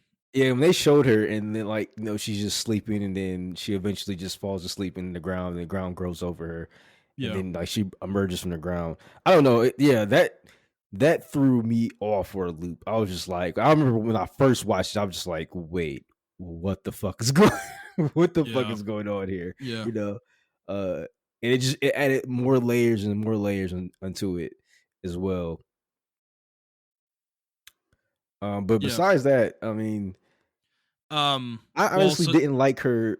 I'll be honest with you. I really didn't. I mean, I guess she was in love with Historia, but I was just like, I don't get why. Like, oh, she saw me for who I she views them was. as the same, like they're the same kind of person. They both Okay. lie. They're both putting on a personality that isn't really them. She was doing that when she was younger and she hated herself for it, and she was watching Historia do it and she hates Historia for it actually at the same time. And she wants to change her. That's really the crux of it. And Okay. um it is interesting though that she decides to sacrifice herself at the end of the season and go with Reiner and Berthold. No, she knows what's going to happen to her, which I do find interesting. And then she lets it happen anyways, though she feels some kind of debt towards them for eating their friend. So that's interesting. I think the end of the season, though, the final couple episodes with the whole Yes. chase and everything, Yeah. dude, this shit on a rewatch, I was like, this shit is insane, dude. Like everybody's so many people dying. Like even Mikasa's getting caught by Titans. Like this shit was fucking crazy, dude. Like, I heard somebody theorize that this might have been the original ending for the series. Like, Really? and I can see that like on a rewatch. If you really pay attention, like everybody was lined up to get killed here. Like, and they somehow get out of it, with Eren in the coordinate and whatever. But yeah, it's fucking nuts. Like the shit that was happening in these episodes with I feel like Reiner getting fucking dogpiled by Titans and shit, and then throwing them at them and stuff. It's just wild, dude. I don't know. I feel like we don't have enough information to end the series right here. Well, as it would have been a dark end, right, where they fail, Oh, they just okay. lose, like and obviously the manga is very volatile in Japan, whether you get to continue or not. So maybe this might have been a period of time where Isayama wasn't sure, um, whether he's going to be able to continue writing this story or not. But obviously, this wasn't the end. But I like that theory. I think it's an interesting theory. It kind of makes sense to me. But the thing I wanted to call out though here is Irwin in this section is what a fucking psycho, bro. This dude is one of the crazy. I love him. Like I know a lot of people do, but dude, his just speeches where he's like Yeah. screaming, like he's doing the like Shinzo Sasageo, the like dedicate your heart or whatever, and doing the fucking salute while he's on a horse charging towards all these titans and shit, and he's just trying to get everybody to get hyped, and they fucking follow this dude. He's a psychopath, and then he gets his arm ripped off by a And then titan, he and he's tells them still to keep going. screaming, keep going. What are you doing? He's right there. Keep going. Like the dude is an absolute psychopath. And I love it. Like I'm here for every minute of it. I would love to see a version of like a prequel story of his coming up in the scouts, because I don't know. I love him. He's such a great character. No, yeah, he's crazy, man. Something was really wrong with him, and I understood why he the way he was. Um, but yeah, even in the dub version, I mean, you can go back and watch a dub No, version the dub too. is really good too. The voice Yeah, actor for man. him is. I've watched both. Trust me, Okay. I'm a psycho with this. I go watch his speech scenes when I need to feel hyped, dude. Like like I just it just gets me going, dude. Yeah, I I was looking forward to this episode of my rewatch because I just love when he gets bit in the arm. And he's just like everybody's like, oh my god, oh my! And he's like, stop being a fucking bitch, Erwin and keep going. yeah, yeah. And everybody's like, oh shit, like fuck Nah, it, yeah. man. I think the voice actors, the Japanese and the English one, are perfect, dude. They have the perfect tone of voice and just the way they deliver their lines. Like they're Well, excellent, this is dude. how this is a perfect example of how dubs, and I don't know, they had to get the right director as well. Maybe he Mm-hmm. was like he had to be in like one for one with the other the sub director. Like, how do I need to get these actors to display this tone? And Yeah, I think this is the proper way to do dubs going here on out. Like you have to get these. I mean, I'll be honest with you. Dub anime has come a long way because yeah. they used to take a lot of liberties. Certain characters wouldn't be the same way they were in the sub version of the anime and everything of Mm-hmm. that nature. But now, Yeah. excuse me, I think dubbed anime has come a long way to where I can actually like watch it and be like, I'm just gonna watch the dub version. I don't really care. To but before I had to watch the sub version because I feel like Naruto, One Piece, all those animes, the earlier dub versions were like really bad. Whereas Yeah. like the sub versions Yeah. were superior and everything of that nature. Hmm. But yeah, I don't know. Episode 11, 10 and 11 were really good or really good. Season 12 for me, and the way they ended off on that, and they found the Titan that ate his mother. At this point, we still don't know who this Titan is. I believe, right? Yeah, we still don't know We who this don't. Titan We is. don't learn that until way later. Yeah. Again, dude, like it's so crazy the So layers in the show, man. so Like, we don't understand who this Titan is, yeah. and we don't understand We don't why he. understand why the coordinate activates. I Yeah, was just about you to say don't that. So we know. don't understand why the coordinate activates. And Yeah. throughout the entire season 3, everybody's trying to figure out how to activate the coordinate. Nobody knows how the coordinate activates until like season 4, I believe. I think that's when they reveal everything. Either the end of No, season Aaron 3. figures it out on his own because of his when he touched Astoria, like Oh that's yeah, when yeah, he yeah, figured yeah. it out, But and he we, but withholds we, that information because he's afraid they're going to turn her into a Titan. That's the whole reason he goes about things the way he does. well, even then, right? Doesn't he have the flashback into the future? Like he gets another glimpse into the future when he Well, he touches gets that at the Astoria. end of season 3 when he kisses Historia's hand. That's when all the memories get Yeah, shot yeah, into his brain, and he learns everything. He sees the rumbling. He sees what he yeah, does. He gets all that, and that's when his attitude totally shifts. Which we'll get to that. But yeah, yeah. that's the thing with Dinah being a royal. When he Yep. touches her, he punches the hand. And he was able to activate the coordinate in that moment. That's the only reason he was able to do it. But you don't know that. I want to say too about this scene though. I love Hannes fucking fighting the Titan, bro, and it's like it's another situation where they get you all hyped up. You're like, oh, he's gonna do it. He's gonna fucking beat her. He's gonna kill this Titan, bro. And then he fucking doesn't, and he just gets eaten right in front of them, dude. It's so horrifying. It is, And man. Aaron loses his shit. He's cackling maniacally with laughter because it's so horrific that he still, with all his power, can't do shit, dude. It's like He it's still such can't a transform or anything. And it's yeah, such a great scene, man. and then I like how before he punches Dinah or whatever the Titan, um, everybody's just like in pure horror. Like it's like that scene from Game of Thrones where Mm-hmm. they're at the wall Mm-hmm. or and everybody's just like in dire situations or whatever. I mean and Yeah. then obviously the ass pull happens with Arya Stark, but like everybody's in dire situations and everything like that. It reminded me of that, and I was just like, man, this is a really good ass scene. And then like that happens, it's still a good scene because it's not an ass pull. Like it makes sense. Like Yeah. to us Yeah. though, it's an ass pull, but then what you figure out later on, like it's actually not an ass pull. I was just like, Right. damn, man, like that's just Yeah. it's just a this show is fucking good, man. This is a good ass show. Season 2, as much as I didn't like season 2, at the beginning, like it slowly became like one of my favorite seasons, especially like I said, episode 7, Mm-hmm. the close combat scene where they're on the wall and they're just like, yo, come back with us, Aaron. Like I Yeah. think that was like one of the most overrated, underrated scenes in anime. Like the reason why everything just happened the way it happened.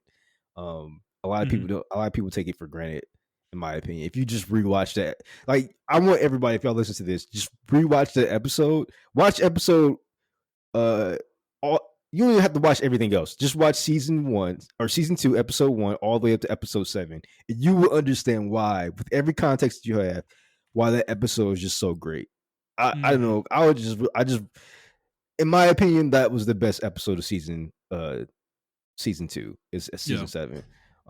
Along with like season 12 or season 11 when Aaron tells him to charge, and then season 12 when that whole big reveal comes out. Episodes 11 to 12. I'm sorry, season. Yeah, I've said episodes 11 and 12. Yeah. So All right, let's move on to season 3. I think this is going to be a little faster here. This season it's a little bit more straightforward. I feel like we have a lot of information now. Things have been revealed. We know a lot more. But the first part of the season, so the whole Historia political intrigue with Rod Rice and everything, and the overthrowing the coup of the overthrowing the government and all that. Anything you want to call out here? The one thing I'm gonna say is the animation of the Levi escape from Kenny Squad is one of the most ridiculous animation sequences I've ever seen in my life. I don't think anybody will ever be able to top that shit. It is just pure perfection from start to finish. It's The fact that crazy. They said it someone, took them 3 months to make that sequence, dude. yeah, the fact that someone drew that shit is crazy because it looks like 3D animation, Dude, oh my god, but it's it's so drawn. fluid, man. Oh my fucking god, like it's unbelievable. I wonder who thought of that scene and like, yeah, this is what we're about to do. Mm-hmm.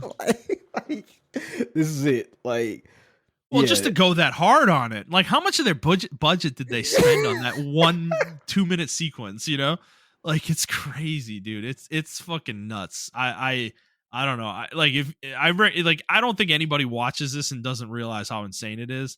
But man, if you watch this and you don't even know what I'm talking about right now, like go look it up on YouTube. Like it's just so fucking and watch it closely. It's so nutty, dude. Like the animation is unbelievable. Like it's well, I just want to like, this is 2D they're working with, right? It's And a combo of 2D, 3D. yeah, 2D and 3D, but even within in that context, right? It's still like it's not like they're working with a 3D space, like a 3D show where you have a space and you can manipulate the cameras. Like this is still like planned out because some of the environments are drawn, and then they just Mm, they animate or they model and animate a scene for that particular scene. So it's not like a whole map they're drawing. I just want to, a lot of people don't understand um like as far as animation, 2D animation, to draw the sense of space and scale to match up in like your mind, like when action is happening and stuff like that. I think throughout the entire anime, they do a fantastic job of that. Like I mm, can know the layouts of the streets just from like how the anime is and like what I'm seeing. And they're like so accurate with everything. Like I don't know how to explain it, but it's just like I know the scales of the towns and like the streets and everything from the way they've drawn the scenes and everything of that nature. And a lot of animes do not do that because they're always taking place in like a big ass field when they're fighting and stuff like that. So they take a lot of liberties with like, oh, this magical rock just became here and now they're punching them through it, or the case may be, or a mountain size here. But like in the anime, when they're like constantly going through buildings and stuff like that, it's always like canon. Like you will see that same building in another scene smashed up from a different angle, and this is not like they're not working within a 3D space. They have to remember that when they're drawing this scene or when they're drawing scenes with just pure mm, 2D backgrounds. So I yeah, just want to give like big props to that. A lot of people yeah, don't really understand that shit's like super hard to draw scale within the yeah. 2D space. But yeah, Mm. season 3 though, I will be honest with you, did not like the first half of season 3. I don't care what anyone says. The animation is really good. I Just still fucking think it's hated the it. weak. It's the weakest part of this show for Yeah. sure. I mean, it's not as bad on a rewatch. I still there's definitely some interesting parts. Specifically when they're in the throne room and they're doing they're deliberating about executing Erwin or not, and they mention one of the guys, the fat dude with like the green you know outfit on or whatever. Oh, He seems to be the Emperor leader. Zachary or something like that. No, no, no. Zachary's the leader of the military. The I forget. I don't think they even give us a name of this guy. He's just one of the advisors to the king, quote unquote, the Okay. fake king or whatever. But he says something that is really interesting, where he says that Rod because this is happening concurrently with Rod trying to get Historia to eat Aaron to take the founder back, Mhm. and he says something that is really interesting, where he mentions that even if we lose, because remember when they the whole trick was they said that while Maria was no, not while Maria, while Rose had fallen or whatever and had been breached, and they were like, okay, if we just consolidate here, we still have that power, you know, and they say that word, that power, and I think they're referencing the founder and using the rumbling is what I Mm. think they were referencing there, which is really interesting that they actively were thinking about that as a tool of theirs to defend themselves, even though they didn't know that Rod and the Rices couldn't use that power because the vow to renounce war or whatever. This guy though looked at it as a tool to defend themselves. So that's like the one interesting thing that came out of it for me. in terms of like the subtext, but just the overall the coup in general is kind of cool. I do like this kind of I do like the underground element of this where they're criminals at this point, you know, and they're on the run and stuff. I do think this is kind of fun, a little fun sequence where there are characters kind of taking their side and stuff with like Hitch and Marlowe, and then the merchant, which is funny. The merchant from season one with the cart that Mikasa threatened or whatever. He's the guy who's the merchant that they coerce into helping them, which is really cool. That's cool to see that kind of continuance happening. But yeah. Outside of that, I don't know. The coup itself was cool. I mean, Erwin was taking a risk for sure, and it worked out in his favor. But we do learn a lot about Erwin here too, in his past with his dad and kind of his father's theories about the world that what the history books were saying wasn't really real, wasn't the true history, and Hmm. everything. So there's a lot of interesting stuff there for sure too. But anything you want to call out? Uh, no, not in particular. Uh, like I said, I really didn't like this. I mean, I understood it gave a lot of political intrigue, and then the reason why the king doesn't use the founder's power and everything of that nature. Uh, It had to happen too to facilitate the rest of the story. yeah, Um, like they couldn't have done what they did with the rest of the story. I think with this power structure still in place, like they had to deal with these characters, but it's just not the most riveting stuff, I guess is what yeah, I'll say. yeah. It's a lot of it sets up a lot of necessary information, but it is boring. I did fall asleep a couple times during my rewatch through this Yeah, part. But even when I fell asleep, I went back and watched the episode that I fell asleep on, and then you know, I'll watch it or whatever the case may be. Um, I yeah, I just hate when, you know, like the characters do all this stuff and then like everybody sees them as traitors or something of that nature, and I don't like those kind of those tropes. To be honest with you, I hate them, but it is what it is. It is a trope that happens, and it was I do like the introduction of Thunder Spears in this season. Um, that's the back half of the season, though. yeah, that's the back half, but yeah, I don't know. The first half of the season Well, was like, yeah, anything with like Kenny, Rod, or Story you want to talk about? I mean, like it's interesting stuff. I it's don't know. Like interesting, but Kenny's it's cool. I do like Kenny as a character, but Rod to me is like I don't really like him. Like I obviously he's kind of necessary to the story at this point, but yeah. I just look at him as a tool, a plot device. pretty You much know, I agree. him There's and not Kenny, in much my to him. There's opinion. not much depth to him. Kenny Yeah, has a lot more depth. I think that's the really, and his connection to Levi is obviously certainly interesting. yeah. But you know they don't really do much with Kenny at the end of the day. Like he just kind of comes and goes in this I think it section of the was just to story. explain Levi the way why Levi is the way he is. Right. And it gives Um, them access to their first syringe with the spinal fluid yeah, at the end of it, which kind of it almost feels like a quest, you know, where they get a distinct reward at the end. yeah, You know, where they put Historia as queen and then they get the syringe with the spinal fluid, which obviously becomes extremely important in the back half of the season. So there's some necessary events here, but it's just I don't know. I think it's the weakest part of the story overall. So all right, we can move into the back half of the season. The Shigen Sheena reclaiming arc in the basement reveal. I mean, I love this section of season 3 is fucking amazing, dude. Oh my god. The whole fight and everything over the course of 5 or 6 episodes with the Beast Titan, obviously Reiner and Berthold, as well, is just so well done. I think the beginning of it is one of my favorite sequences too, when Armin figures out like has a hunch that they might be in the walls and everybody's like, well, why would you think that, like what do you, and he's just like he's Erwin literally backs him up, is like, sometimes you got to think outside the box, man. Like the way we think about this shit, like they've gotten us every time we think about things normally, you know. And yeah, Armin ends up being right. His hunch was right. They find Reiner. He comes out. He stabs the dude. Levi tries to go for the kill right away, which this is the one thing that I feel like is actually a plot hole in the whole series. There's a couple of them. The Berthold disappearing in episode 5 with the Colossal Titan is another one, but this one is a lot more egregious here. Reiner's whole moving his consciousness around in his body bullshit Oh yeah, that is is such bullshit. because it never comes up again in the entire rest of the story. Actually, it And does. It does come up again. when does it come up? It happened in season 4. He did it again. Where? When did he do it? I don't remember that. Yeah, he did it in season 4.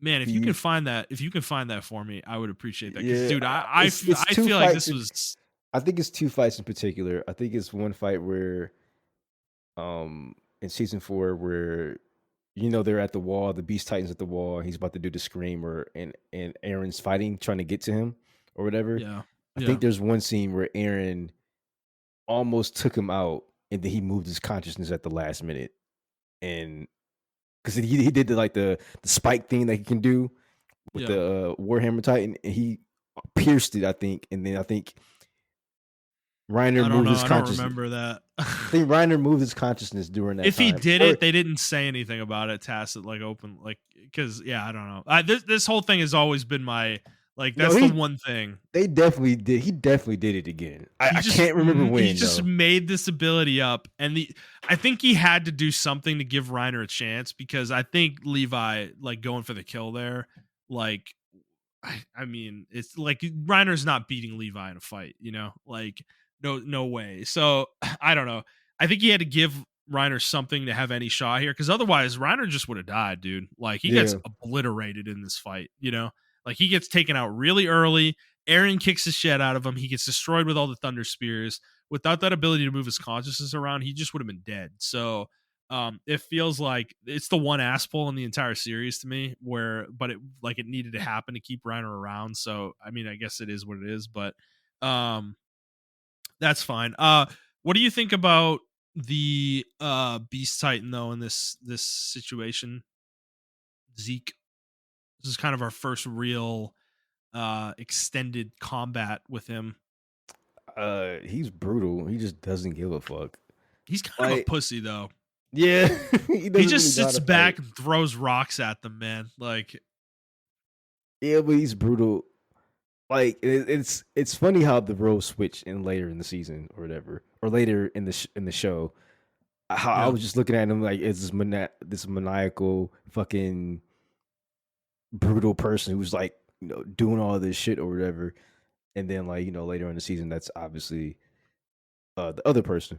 But yeah, I agree with you. He's like he's a real pussy at this part. Like, I mean, he's doing the smart thing, obviously. Like, Yeah. he really shouldn't wade into the scouts knowing what they can do, but especially Levi.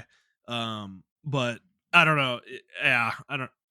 It's interesting. I think the thing I like a lot about this fight a lot more though is Berthold in this section, because he kind of carries it with for them. Because like I said, Reiner gets his ass beat really early on, and Berthold kind of has to take on the rest of it on his own. And he does a really admirable job. Like, dude, he fights Mikasa 1v1 at a certain point pretty well. And then he transforms or whatever, and he's a huge issue for them. After that, he basically kills almost everybody over on their side. So I don't know. I like this fight, or this whole section. I will say there's one point with Erwin though that I want to point out where he turns into like the DBZ narrator for a second at the end of an episode. When the Beast Titan shows up for the first time and all the Titans transform around him, and he's like, he says something. I don't know if he does this in the dub or not, because he does it in the sub and it sticks out like a sore thumb, where he's like, it's Titans versus humans. One side will win, one side will die. Who will come out victorious? And I'm like, what is this? Like, why are you saying this? This is so out of place. Like, so I don't know if that was just a sub thing specifically, but it's really funny to me on a rewatch, because I'm like, yeah, he's just like the DBZ narrator. I'm like, just play the DBZ music over it, the shit they would do at the end of an episode or whatever. Like, I don't know.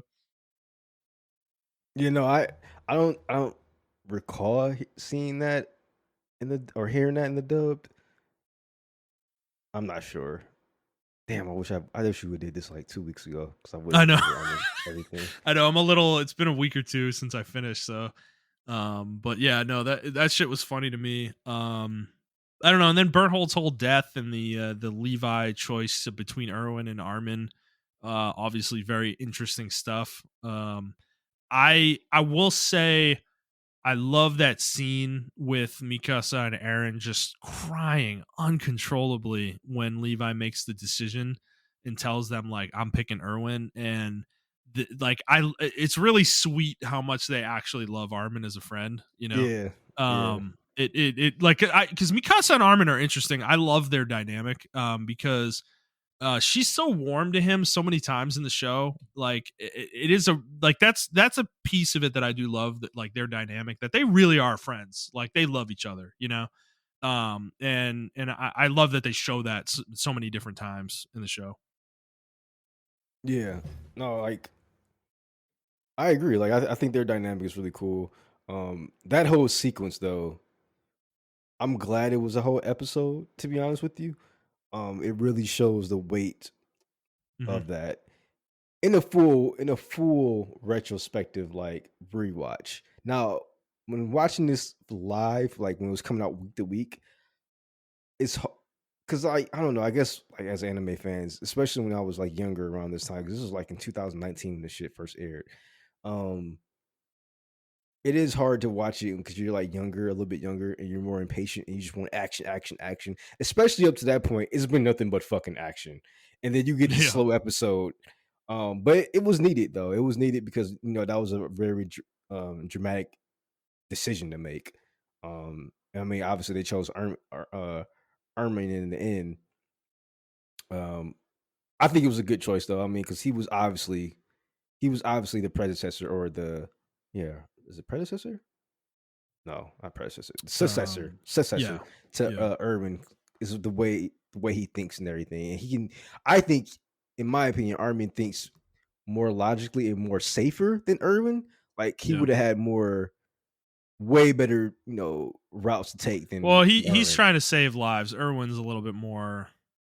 He uses lives to achieve his his Yeah. ends. You know, Armin's a little bit more human in that regard.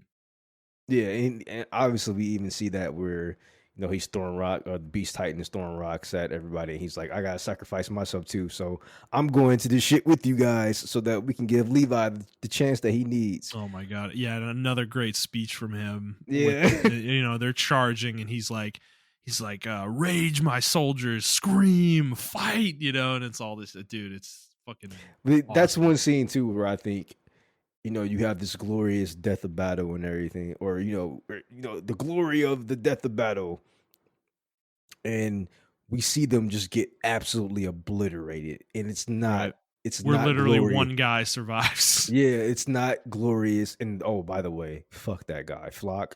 Flock, yeah. Oh my god, bro. We'll talk about him. Yeah. Yeah. um, but yeah, I just think it's very it's like I said, how they do it, how they set up these characters and everything like that, and they set up like the fascist narrative that everybody pushed on Attack on Titan, and they spit in the face of it where they show like, yeah, we're being hyped for this. You may be hyped to die for a country or whatever the case may be. But then you get the realization when you're facing down bullets or rocks in this case, Hmm. how horrific and terrible it is. And Well, I love Marlowe's death where he right before he's about to die, he's thinking about Hitch and he's like, I wonder what yeah, she's doing right now. And then he's like, why am I thinking about this right now?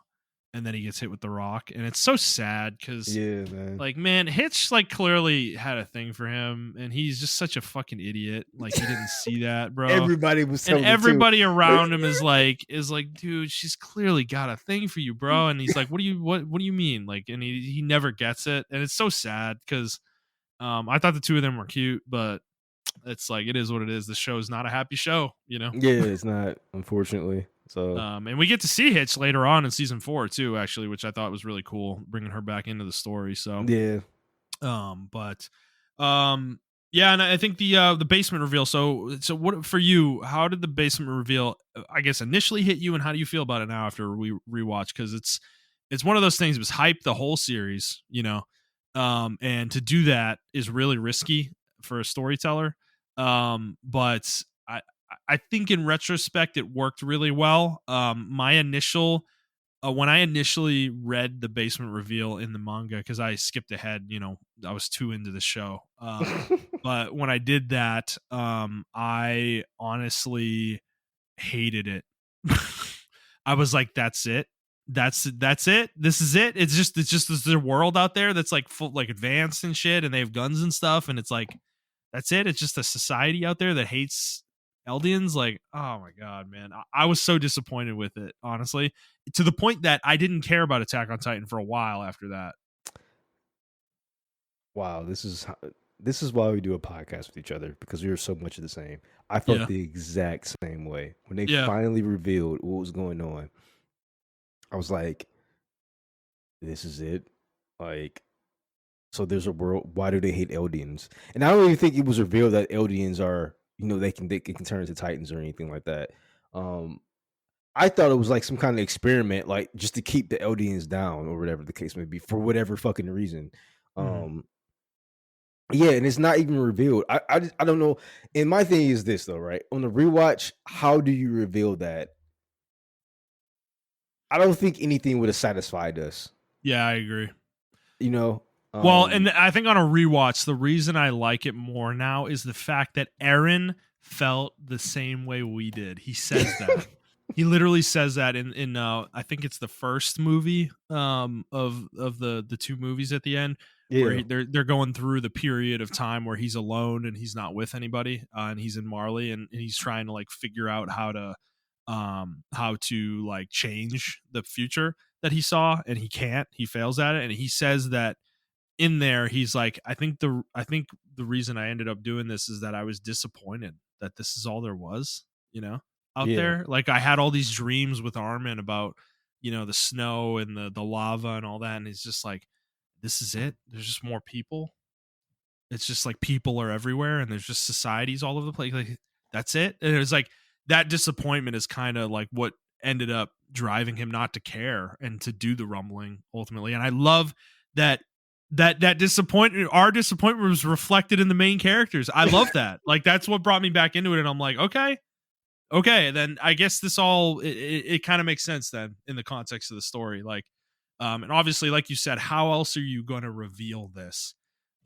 Ultimately, like, you're not, dude. Like, Yeah, there's no way to do this that would have satisfied me, people like me and you. yeah, it's one of those things where like I feel like even authors kind of hype themselves up, or not even hype themselves up, but they just have to reveal it. But we have to understand how important the basement is. So the author keeps writing about the basement because like it is an integral part of the story. Because you Right. can't de-hype it at all. You can't like not hype it up at all. It's just something that constantly gets mentioned. And then when it because I was expecting like a laboratory to be down there and all this, like some Yeah, right. crazy That would shit. reveal like Titans or some experiment. Yeah, Yeah. right, or something along those lines. And Because and I just to think how modern the rest of the world was crazy. yeah. And then even that was a disappointment because they were like the modernization of the real world was kind of like World War One era esque type Yes. moderation. Yeah. And I was just like disappointed in that too. I was like, I thought it was gonna be like maybe in our generation or something like that, and they were just stuck, like because they were being experimented on or Well, I something like figured it that. would be more primitive, actually. Oh, Personally, really? yeah, Okay. I was thinking it wouldn't have been as advanced, and that there was some more mystical stuff going on out there. And it turns Mm. out that it wasn't mystical really at all. Like, the Titan stuff was the most mystical thing that we see ultimately. Oh, you know what? Yeah, you're right. So I was You know what my memory was because I was flipping flopping between like theories and shit like that. That's what it was. But Hmm. like, you remember the ending credits of Attack on Titan season 2, or was it 3? Or they were showing like, Amir get the apple from the devil Oh, that's and then season 3, dude. Season two's ending shows the rumbling. Actually, I forgot to mention that. it Dude, does? go watch it. Yeah, dude, it literally shows the rumbling happening in the anime. I'm like, are you fucking kidding me? How did they air this? Like, it's crazy to think about. Like, dude, some of that stuff. So yeah, no, the endings and openings in this show were hyper spoilery, and Yeah. I don't watch anime. I almost don't watch. I don't really watch anime openings anymore or endings for this reason, because shows just go crazy. They just spoil shit, bro. Well, it And you was might this not have one was context on it, but yeah, it I was don't very trust it. cryptic. It was Yeah. very cryptic for me. And even when I was watching the second rewatch before I got to season 4, I was still trying to figure out like what does this ending mean for like it is in the season 3. So I thought to me it was like one of the most interesting uh credit endings for Yeah. anime of this caliber or whatever. Because like you said too, I thought it was like more mystical. I thought maybe there was like this relationship between a girl and the god or whatever the case may be, and we're gonna reveal like why he's kind of forsaking these people and everything of that nature, and like this is the last bastion of hope for humanity or whatever the case may be. um but yeah, it turns out it was kind of an experiment, but it had a mystical element and a more scientific element to it as well. Mm-hmm. And I don't know, I thought the Eldians being kind of like, when we learn, oh, we don't even learn that until season 4, so I'll say that for season 4 when we get there. But yeah, the basement reveal was like, wow, okay, there is another world outside of there, like, Mm-hmm. cool. And yeah, I know in season 21, the Attack Titan, Grisha talks about eating everybody, right? Or eating one of the rice, killing the rice family, right? Yes. Okay. Yeah, and Kruger says some weird shit where he's like, "You need to save Mikasa and Armin or whatever" to him, Yeah. and he has no idea who those people are. And that was our first sign that there's some weird shit going on here, that like he knows about people that he's never gonna meet. Um, so that there was some kind of weird time shenanigans maybe going on. But Yeah, how I think did the other Kruger get thing, that information? I forgot. Aaron sent it to him. Aaron, like Oh like yeah, in because he was an theory, I'm Attack Titan, right? thinking Aaron is actually talking through Kruger in that moment, because Kruger says, like Grisha says, like Armin, Mikasa, who are they? And Kruger's like, I have no idea. Yeah. So I think Aaron was like almost directly talking through Kruger in that moment to his father, which is Okay. interesting. Yeah, because that's right. Because he turns him into a Titan, then Kruger says, "Eat me, so you can become an Attack Titan." Yeah, there you go. Correct. Yeah. Yep. Right. And Kruger obviously dies after that. So, Yep. so yeah, no, it's interesting. I think the other interesting part is when Aaron, the whole ceremony with, them getting the medals from Historia. And Historia, this is in the final episode. He kisses her hand, and then he gets his face, like, we see the lightning or whatever, and then his face kind of, gets really tense. We don't know exactly what he sees, but there's a very marked attitude shift by him from that moment forward. Yep. Even in the end of season 3, where you go watch, like, dude, I recommend everybody go watch the scenes with at the ocean again. Aaron is like completely just not even there. Like Yeah. he's mentally not even paying attention to what's going on. He's just thinking about, like, it's very clear that he's seen everything. He sees the future. He knows what he has to do now, and it's really sad for him. He's coming to grips with it as they're going there, and it's just like, And I it's that think it's comment we mentioned too of him saying like, "Oh, are all our enemies are over there? If we kill everyone over there, will we finally be free?" That kind of thing. yeah, and I think it's interesting too. A lot of people kind of miss this part in the manga, and this is kind of I'm skipping for a little bit. Yeah, But when we find out the paths or whatever, the life yeah, paths, and then how Aaron, the Attack Titan in particular, can send their memories from the future to the past. yeah. So essentially, you are seeing the future or whatever. We have to realize that he says a line. I don't know if it's in the manga. I can't remember, but in the anime, he says he tried this like thousands of times to change the To outcome. change the future, and Yeah, nothing ever changed. Yeah, yeah. So I wonder how long he's been doing this before he just realized like this is the only, you know, there's no chance. Yeah, there's no chance that I have to do this like wrong it again. has to happen this way, which is Yeah, so fucked up. They're on a fixed timeline. Like things can't be changed, and yeah, yeah, it's fucked up. Which is interesting. It's like it's kind of a very like predestination type type world, I guess. So all right, well, anything else on season 3 you want to say, or should we move on to season 4? we can move on to season 4. Okay, season 4, which has like 4 parts, is fucking meme.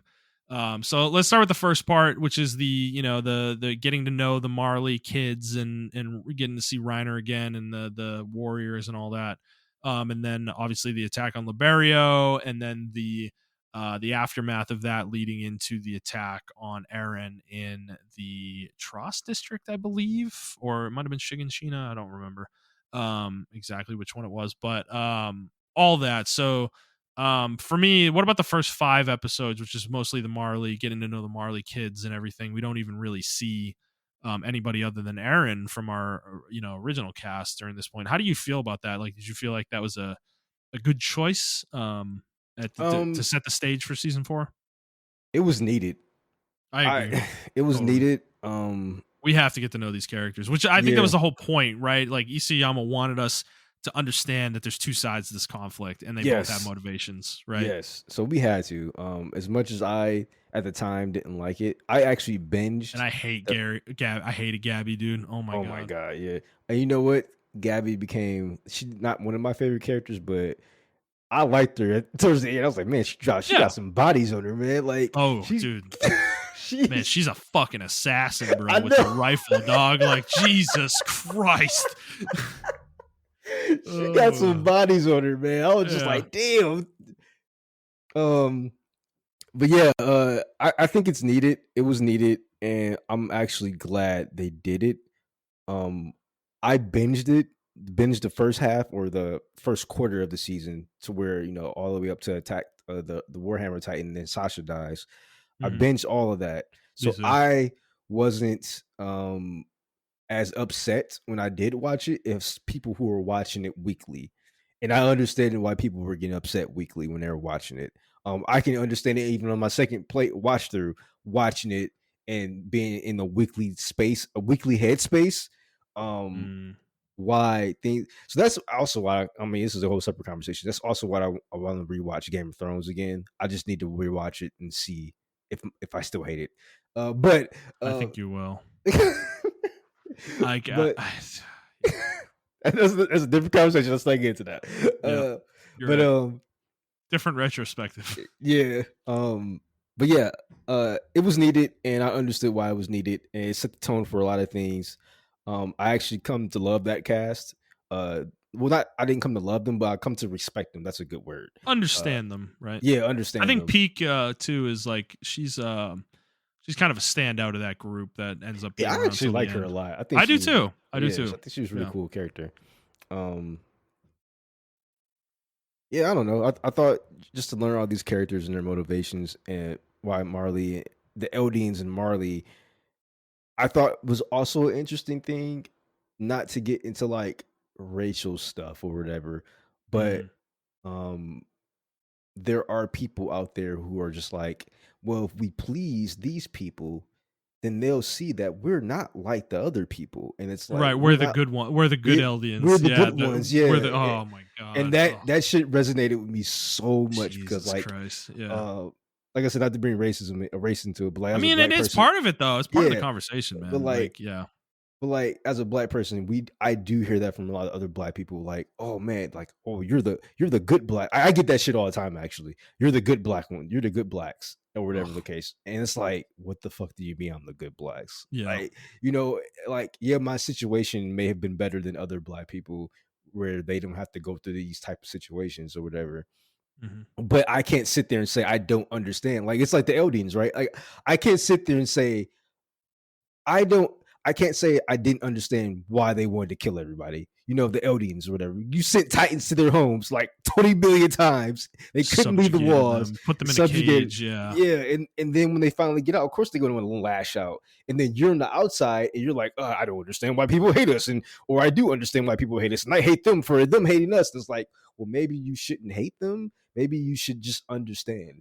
And I think that's what it came down to, like, understanding. So like I said, I'm actually glad I got to see the nuance of it, because they were living in subjugation because of what they did 100 years ago, whatever the case may be. And it was also an element of that too, right? Like, so like today we see a lot of like, white people who are like, oh, apologizing to me like, I am sorry for the sins of my grandfathers for enslaving your people. It's like, bro, shut up. Like, I don't like, I care about my history, but I'm not about to say, Justin, fuck you because your great Yeah. great grandfather or whatever Right. the case may be. Like, I'm Right. not about to say that shit. So it was an element of that too, where it's like, why are y'all like, we Sins of the shouldn't father, yeah, yeah, and we all shouldn't be that. holding Yeah. holding the sins of our fathers or whatever the case may be. So I thought that conversation was really it was really portrayed really well in my opinion, and I think Yeah. people didn't know This how to whole handle it. first part is all about that. Yeah, and I And I think think they deconstruct that in the second part of season 4 is where they spend yes, time deconstructing all that. yep, And kind of coming to terms. That's where the whole campfire chat and everything happens with all yeah, the characters together. I think the show does a really good job of yeah. handling all that too. But Unfortunately, I just think people don't have media literacy anymore, yeah, and it's either one side or the other side or whatever the case may be. When I right. It's think like the whole rooting for Walter White and Breaking Bad type situation. yeah, It's exactly. like he is the bad guy, guys. Like you're not supposed to. You're not like he is literally the villain. Like I don't. Like he's a piece of shit. He's an asshole to everybody. He gets everyone killed. Like you're not supposed to like him, but Exactly. everybody does anyway. So, Yeah. So yeah. yeah, rewatching it, because I was just reading blogs and stuff about it, and I was like, man, maybe they're right about Attack on Titan. But then after like the second rewatch, I was just like, man, this author Isayama was like really touching on like a lot of deep shit that people Hmm. were, and and I'm looking at it from his perspective too, right? Because like he's Japanese and stuff like that, and uh there was a lot of conversation around the Japanese government acknowledging the Namking massacre and everything like that, or Namjing Hmm. massacre and everything like that. So I think he was also writing about it from that perspective too. It's like, I'm not the sins of my fathers, but necessarily we shouldn't forget about what happened. We shouldn't just ignore the shit as well. So it's just like he was just like culminating all this stuff, and I don't know. I think he deconstructs it very well, in my opinion. So Yeah. Um, Scenes I want to call out here. The talk between Reiner and Aaron oh my god, during the fucking that shit is Tiber just. Willie. Dude, it's so I good. watched it both in dub and subbed. I It's watched it subbed on. first, man, It's and I was amazing, dude. the look in Aaron's eye. I don't know how you can do this in like animation and like 2D animation to portray that like that look that he was just like very fucking serious. And then Reiner was just looking back at him terrified, like, oh my God. Like, I can't believe this Yeah, shit is right. Like happening. what's about to happen right now, and yeah, and Aaron. I almost look at it more like Aaron's kind of got a dead look in his eyes, where he's just trying to say like Reiner, like I understand why you did what you did, man. He's just trying to explain that. Like he's like, I don't even really hold any ill will towards you anymore. Like I've lived here for like 4 years, amongst the Marlians. I understand what you were fighting for, like, and you were put in an impossible situation. Like he's just trying to convey that to him, and Reiner's just having a mental breakdown, Exactly. the whole time. But I love the whole scene though. And there's one thing I want to call out to the anime does when Willie Tiber is saying he says the line he says something along the lines of we need to fight them because I was born into this world, and that's something that Aaron's mom said all the time. Mm. And if you go watch the scene again, when Willie says that, Aaron's eyes like focus real quick, like he has a reaction to that line. And it's just like a nice little detail I want to call out. Like I love those little details in the anime. They're all over the place, dude. In the show, if you really pay like really close attention to it. And I just thought it was really good. I've watched that scene so many times, so I love this scene. I love that scene so much. This whole episode where Willie's like explaining history and everything, and Aaron's like is like, Reiner, I mean, listen to him, dude. Like I'm the bad guy, bro. Like I am the bad guy. Like and he's like, and then he transitions that into saying that like I understand where you're coming from now because I'm about to do something horrible. He doesn't really say that necessarily, but it's implied that like, yeah, you did what you did because you had no choice. Like you were put in this impossible situation. So I don't know. I think it's a great sequence. The fight that happens afterwards where he, comes out of the ground, eats Willie, and they fight the Warhammer and all that, and the Mhm. jaw and the cart. and all that. And one thing we didn't mention actually with season 3 is the cart being there. That Peak was there, but we didn't know who she was. I Oh love that. yeah, yeah, I love that yep. detail. That you don't really know who she is, and she knows what ODM gear is though, which is a really cool detail later on. When she figures out like, oh shit, they're about to attack. Yeah. She hears the noise from the ODM gear. That was really cool. But the whole fight, how do you feel about this fight? Because this is really controversial in the community, that people hate the animation here. And I actually don't really agree that much. I understand that 3D, the CGI Titans and everything is certainly not to everyone's taste, but I don't think it looks that bad. And there's definitely some really cool ODM sequences even in here, with Mikasa specifically. Yeah, so I do want to touch on that. The only part I saw really bad, so it's actually later on in the season two. I think the 3D is really bad. So the first scene, or the first couple episodes where they actually show how they use the Titans in warfare, or whatever the case may be. Yeah. I thought when they dropped into that base and then Reiner was doing his thing or whatever, I thought that animation was kind of bad. It didn't look like they were trying to blend in the 2D Yeah. because Reiner actually looks very different. I don't Yes. know The if that's coloring is extremely different. Yeah. yeah, and there was another scene too where he was fighting the beast. They were actually on Paradise, and the Beast Titan was on the wall, and Aaron was fighting a Reiner.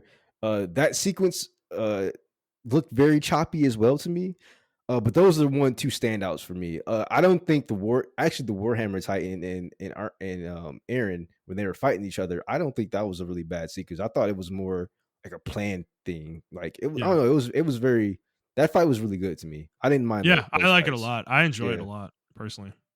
Um, and the fact that she can actually move where she can control the Titan and everything of that nature.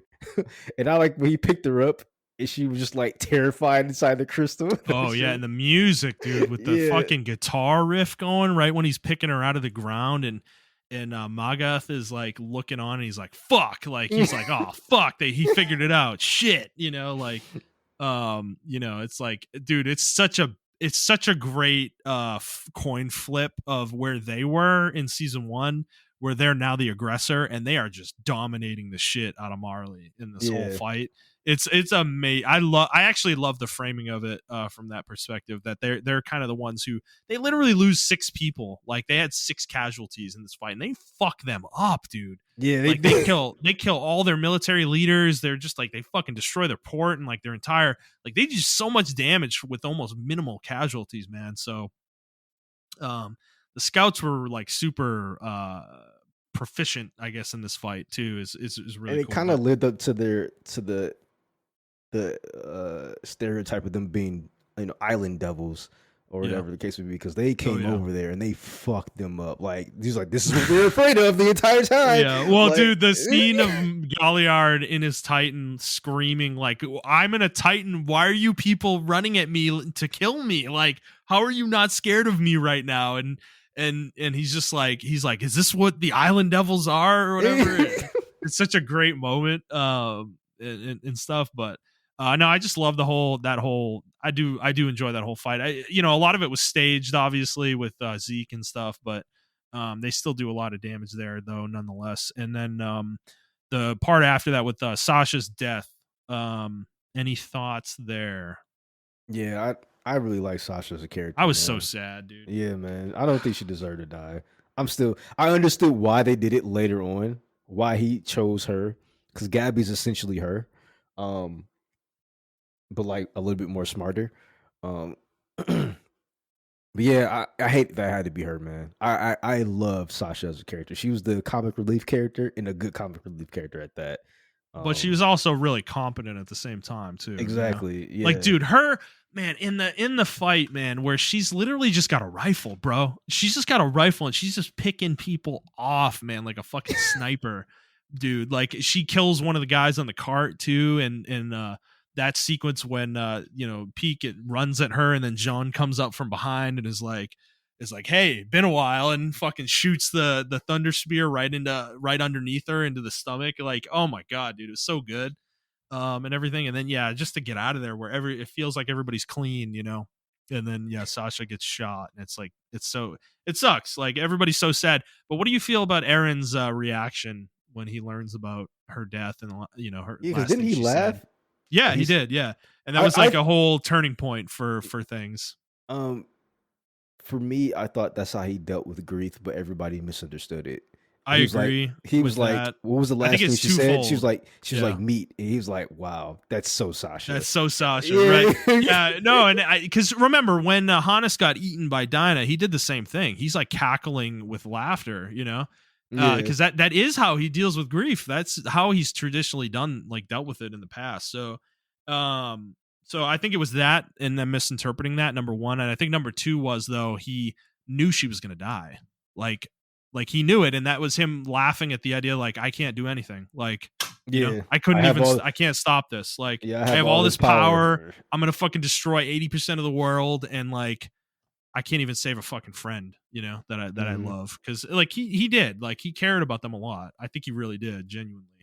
And I think that was the other part of it coming up. Cause right after that, he laughs and they're like, what's so fucking funny, Aaron? And then his face changes and he gets like really like angry right after that, like I think he really felt it in that moment, so, Yeah, um, I don't know. I don't think it's him being an asshole personally. So, but okay. Moving on from that. Anything else in season 4, like first part of season 4? I think the rest of the season is honestly kind of boring.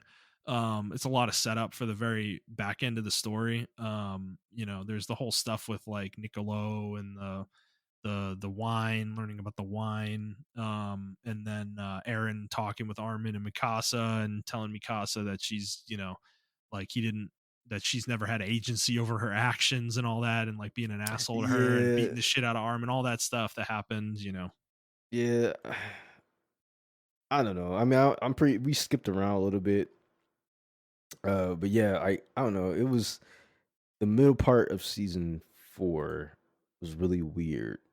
Because Well, because there's a couple episodes with Gabby and Falco where they get away and they're with Sasha's family, mhm. um for which is hilarious that's the people they end up with, um but yeah, there's all that stuff happens as well, which I think is well done. It's all good stuff. I Yeah, don't like Gabby was insufferable during this time. I will add that. Yes, I agree. Yeah, I for think it sure. was needed though to show her growth later on in the season.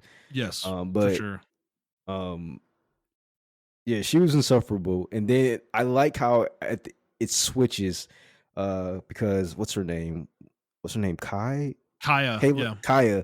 Kaya was like super nice in them, and then she finds out the like, oh wait, you're the one who killed fucking Sasha, And she and wants then to murder her. Yeah. and Which is Gabby's funny like, because Sasha's dad is like, no, we can't keep doing this, yeah, exactly. Like this is why this keeps happening, because we react this way when somebody kills someone we love, it's like, if we keep doing it, it's just a cycle, Yeah, and he realized that, but even the chef was like, he was like super pissed. I forgot the chef's name, but yeah, he he like, tried to kill her too. He wanted to yeah, kill her. yeah, Yeah, because he, Niccolo. yeah, Niccolo, he fell in love with Sasha because he was like, oh my god, she loves my cooking, and then I guess Sasha like fucking complimented him because of his cooking and everything like that.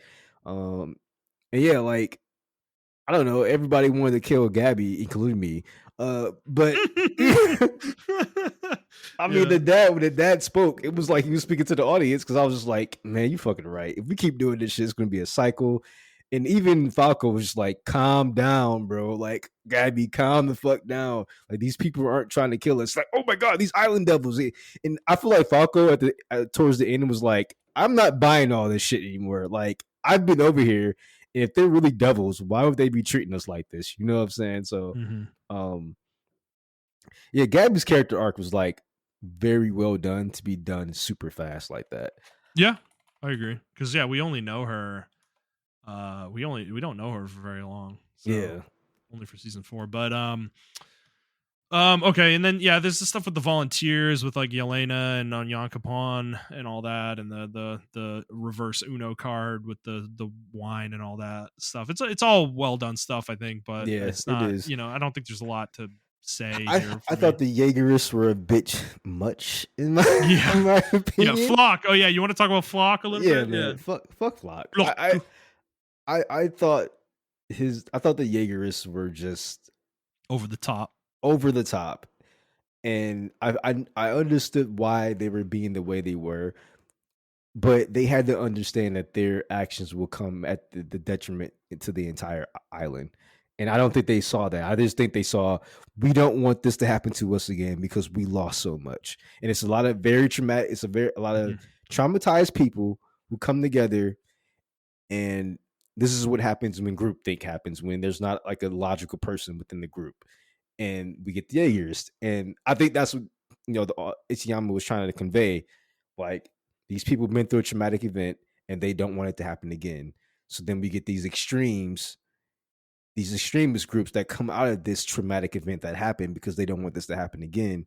And then it ends up being worse than what we all imagine. You know what I'm saying? So I don't know. The Jaegers were a very interesting group, to the point where they were even willing to kill their own people for said interest in the group. And I think a lot of people, I just want to touch on the media literacy again. I think a lot of people miss that part. Like, oh, they're supposed to be representing like the Nazis or manga, or they represent the mega crowd. And it's like, and he's glorifying that or whatever. And this is why, Attack on Titan is like one of the rights, top anime or whatever. And it's like, I think everybody's missing the point. Like, the point of the Jaegers for the show, like I said, the traumatic experience, the traumatization of what they went through and why they were doing what they're doing, to the point where they were hurting their own people, killing their own people. Yeah, they're so militant. Yeah. Yeah, to justify their means. And it's not good. Like, to the point where your own people are just like, all right, like, this is a little bit much. You're doing way too much and everything like that. And I think a lot of people miss that point, and that's what the author was trying to convey, was like, this should not happen. There's other ways. Well, they become an extremist faction that's willing to do anything to advance their goals, to the point, exactly, like you said, that they're willing to kill their own people. They're willing to commit genocide. Like, they don't care. It's like they're not people anymore. They're just so extreme that they're like almost like a caricature of their viewpoint. Oh, that's a great point. Yeah, exactly. And that's why I love and hate them so much, because of what they represented. I was like, man, I think they're pretty well executed, though. Yeah, that's what I'm saying. I think that they did their job. The author, you just don't like them very much. I don't like them very much. Yeah, but I like Flock. Like Flock's actually interesting because I kind of like him in the sense that, like, he was a nobody. He's just lucky he even lived through that charge. With the rock throws and everything, and he becomes like actually pretty competent though over the course of the 5 years between that moment and where we are in season 4. Like, to the point that, like, he's going up against like Hanj and Mikasa and stuff and fighting like pretty competently against them. Yeah, no. And, so, and I think it shows the dichotomy of what you can, how the same experience or experiences can manifest put people themselves in different paths. Yeah. Exactly, because all of them went through that Titan. I would call it the Titan massacre period or whatever. They all went through that, and they never forgot that period, but they all processed it way differently. And he's like, I need to destroy everybody so that my kids won't go through that. And they're like, well, if we do diplomacy rather, and other means, we get to this point, we don't have to go through this again. So there's just two ends to a mean to the same ending. They're just going about it in two different ways. And like I said, I don't hate Flock because he's a bad character. Like, he has a bad character arc or anything. He's a good, well designed character. I just hate his character because, like, he's going against, as a person, he's going against the philosophies of the characters that I do like. And I wouldn't get mad at somebody else if they say they do like Flock because of what they, whatever the case may be. I just think he's a good, well-rounded character as far as like what the author was trying to show and everything of that nature. So yeah. Yep. Fair enough. And then I just want to say on Yelena real quick, I fucking hate this character. she's my version of Flock, I guess. Like, I fucking hate her, bro. Like, she's the same thing on the other side with Zeke. Like, she's just a fucking acolyte. Like, oh yeah, I hate people like her, bro. Where, like, you are so just obsessed with this dude that, like, she's just like, during the fight in part 2 of season 4, man, she's not even contributing. She's just sitting there with her arms out, like, basking in Zeke's glory, or whatever. And I fucking hate people like her, dude. Like, It's just ridiculous. Like, you're just a fucking zealot, you know? And I wanted her to die so many times in season 4, but they never actually kill her, which is irritating. Like, I'm just like, this fucking bitch. Like, just kill this fucking character, man. But they never do it, so Yeah. but yeah. Okay. So moving on into part 2. This is where, you know, we have the fight where Aaron's trying to get to Zeke, and there's some good combat in here for sure.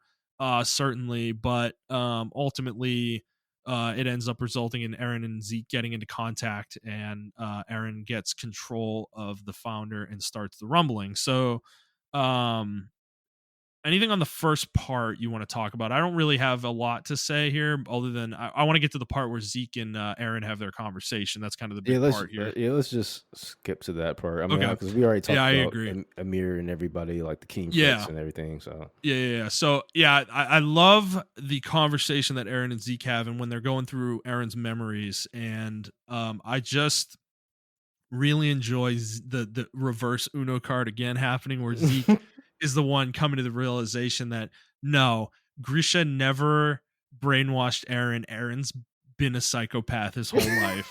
And I exactly. love this scene with the Rice family where they're watching Grisha murder the Rice family, and things do not play out the way that Zeke thinks they're supposed to happen. And Aaron is literally in the scene influencing the events, you know?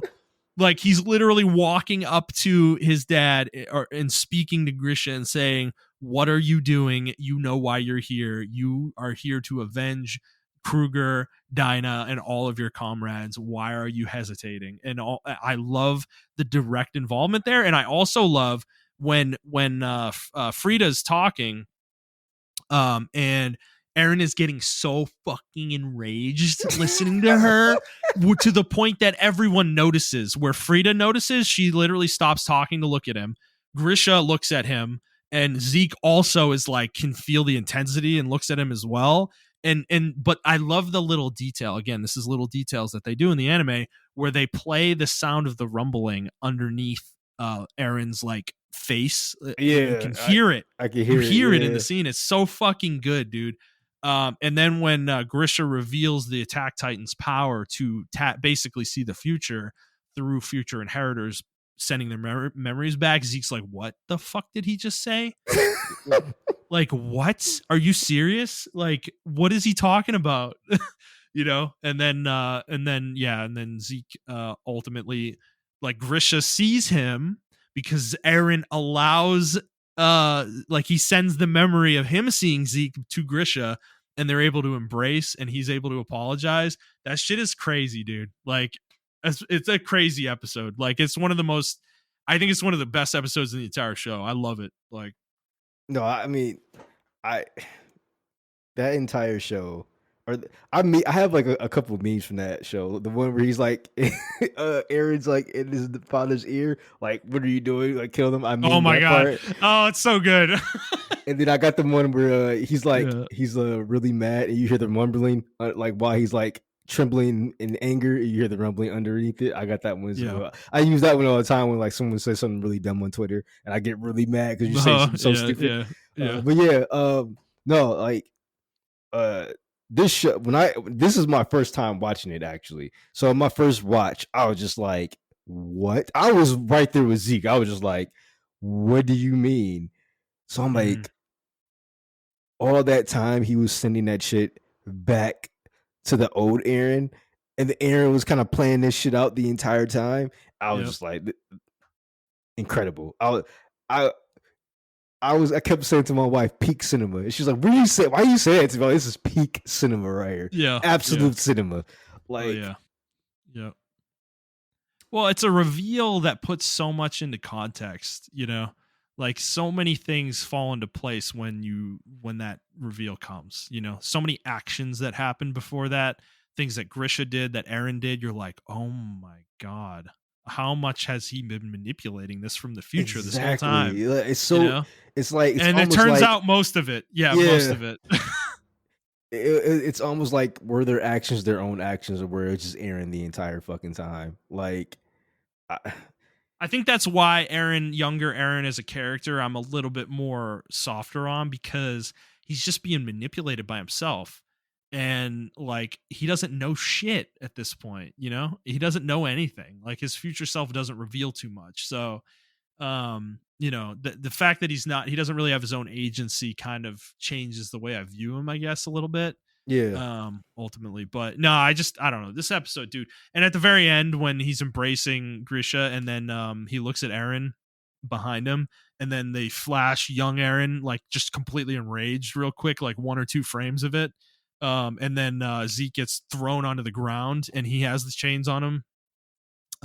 He gets thrown onto the ground, and Aaron's still got the chains on him or Mhm. whatever. And he's like, but I love the fact though that Aaron's like not in total control yet. Like, cause Zeke still he tries to tell Amir to, take away their ability to reproduce or whatever. And Aaron just like fucking breaks his thumbs off to get Yeah. out of the cuffs and runs to her or whatever. And changes her mind or whatever. And she sides with him, which is crazy. And the wall falling after that, great scene too. I love the music there, and everything. And I want to say one thing about the music too. There's a group of people out there who think that the Bert Holt Reiner reveal music, the UC Big Girl song, should be put over fucking everything on Attack on Titan. And I fucking hate these people. I cannot stand them. They are so fucking annoying. They do not understand the way music is. That music has meaning, and these songs are composed with a specific purpose, and that song does not fit in every scene that you think it should belong in, So Yeah. so yeah. I don't know, just the whole rumbling. I actually want to talk about the rumbling scene. Yeah. I love how, because you're just like, okay, you can just run from the Titans, right? You can just move and then run from the Titans. But it was just like there are so many people that just could not run. And I love how they show the absolute terror. I actually don't love it. It was actually terrifying. I was just like, this is fucking horrifying. But I actually love This is how they really well showed. executed though. Yeah, it was Yeah. showing like how terrible this is. Like these people are not like people he met before, people he Yeah, saved. that kid, dude, the That kid, fucking yeah. kid. Oh my And god, dude. he Like, said it like, oh. this is not, I don't even know why I'm doing this. This is not going to matter in the future. Like you're going to No, and he die. cries and he apologizes. He's like, I'm so sorry. Like, I'm gonna, like, he doesn't say Yeah. I'm gonna murder you, but he's thinking that, he's like, I know you're gonna die. Like, it's crazy, dude. Yeah. Um, and I don't know. And even during the fights or whatever, I actually did not like Aaron's Titan form in this. I thought I looked really fucking dumb. But What, you're talking about the giant like yeah, bones and everything? Yeah, no, looks, I don't even know how it moves. Like, yeah, I don't know. We don't need to get too deep into it, but it makes no yeah, sense. it makes no sense. But I do like how the Eldians and then the Marleys, where they were fighting each other, or they saw that Aaron and the other people were fighting or whatever, fighting them on top of of Aaron or whatever, and I just like how stupid humans are. Like we see that the Island Devils are actually fighting to save them, and they're like, "Oh, we're still gonna point guns at each other," and I'm like, Mhm. "Yeah, this conveys how dumb we are." Like we can see that we all need to work together to stop a threat, but then we're gonna stop the threat so that we can still hate on each other. It was just so it was. I thought the scenes was done really well and everything of that nature. And I like those little tidbits they throw in there of like just like showing how dumb we can be as humans and stuff like that. Mhm. I actually do like the fight that was on his back, or that was taking place on him. I Um, agree. That was fucking, dude. There's some amazing animation in there. yeah, I like that entire thing. One thing I don't like, and I may just have to get over this, is how all this happened by chance. Ymir found what is that? Is that a Titan Yeah. gene? So the origin, right, of Yeah. that thing or whatever it is, and I think this is one of those things that this is kind of a rule in storytelling. I feel like that I've kind of come to terms with as I've gotten older. Okay. The whole, how Gandalf in Lord of the Rings, right? Like how Yeah. his power is kind of mysterious, right? Like Yeah. he can do magic and stuff, but we don't really understand the mechanics of it and how him and Saruman do this shit. And I think it ultimately Lord of the Rings kind of proves the rule, right? That it works. You don't need to know. You don't Like need to know. Yeah. you don't need to know. And I think this is kind of that same situation. It's a little bit more ass pulley here because it's the origin of everything that happens in the story. But ultimately I kind of put it in that bucket where it's like they show enough to give us the origin. We don't need to know much more than that. Like whatever this thing Okay. is, Yeah. that's Yeah. kind of my feeling on it ultimately. And maybe I don't know, maybe that's a little bit too hand wavy for some people. And sure, even to a degree for myself, like there is a little bit of this, like, what the fuck is this thing? But it's I don't know. It's like I just kind of look at it as it's some primordial creature, whatever the fuck it is, and that's kind of it. you know and for whatever reason it gave Ymir the power, the Titan power and everything, and the ability to pass that on also to her offspring over time. And I don't know, I don't think we need to know much more than that. It kind of just facilitates the story ultimately. Yeah. And I was gonna say, like, I pretty much just got over it. I was just like, so this is where, and to be honest with you, I don't even think I would have liked that she fell into a tree and actually made a deal with the devil or something like that. Yeah.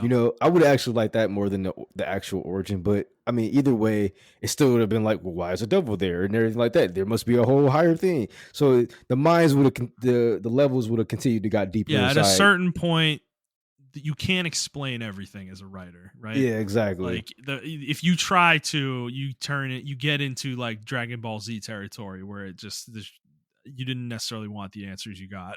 you know? Exactly. Yeah, exactly. I do want to say, however, um, at the end of season 4, because we already talked about, Aaron Mhm.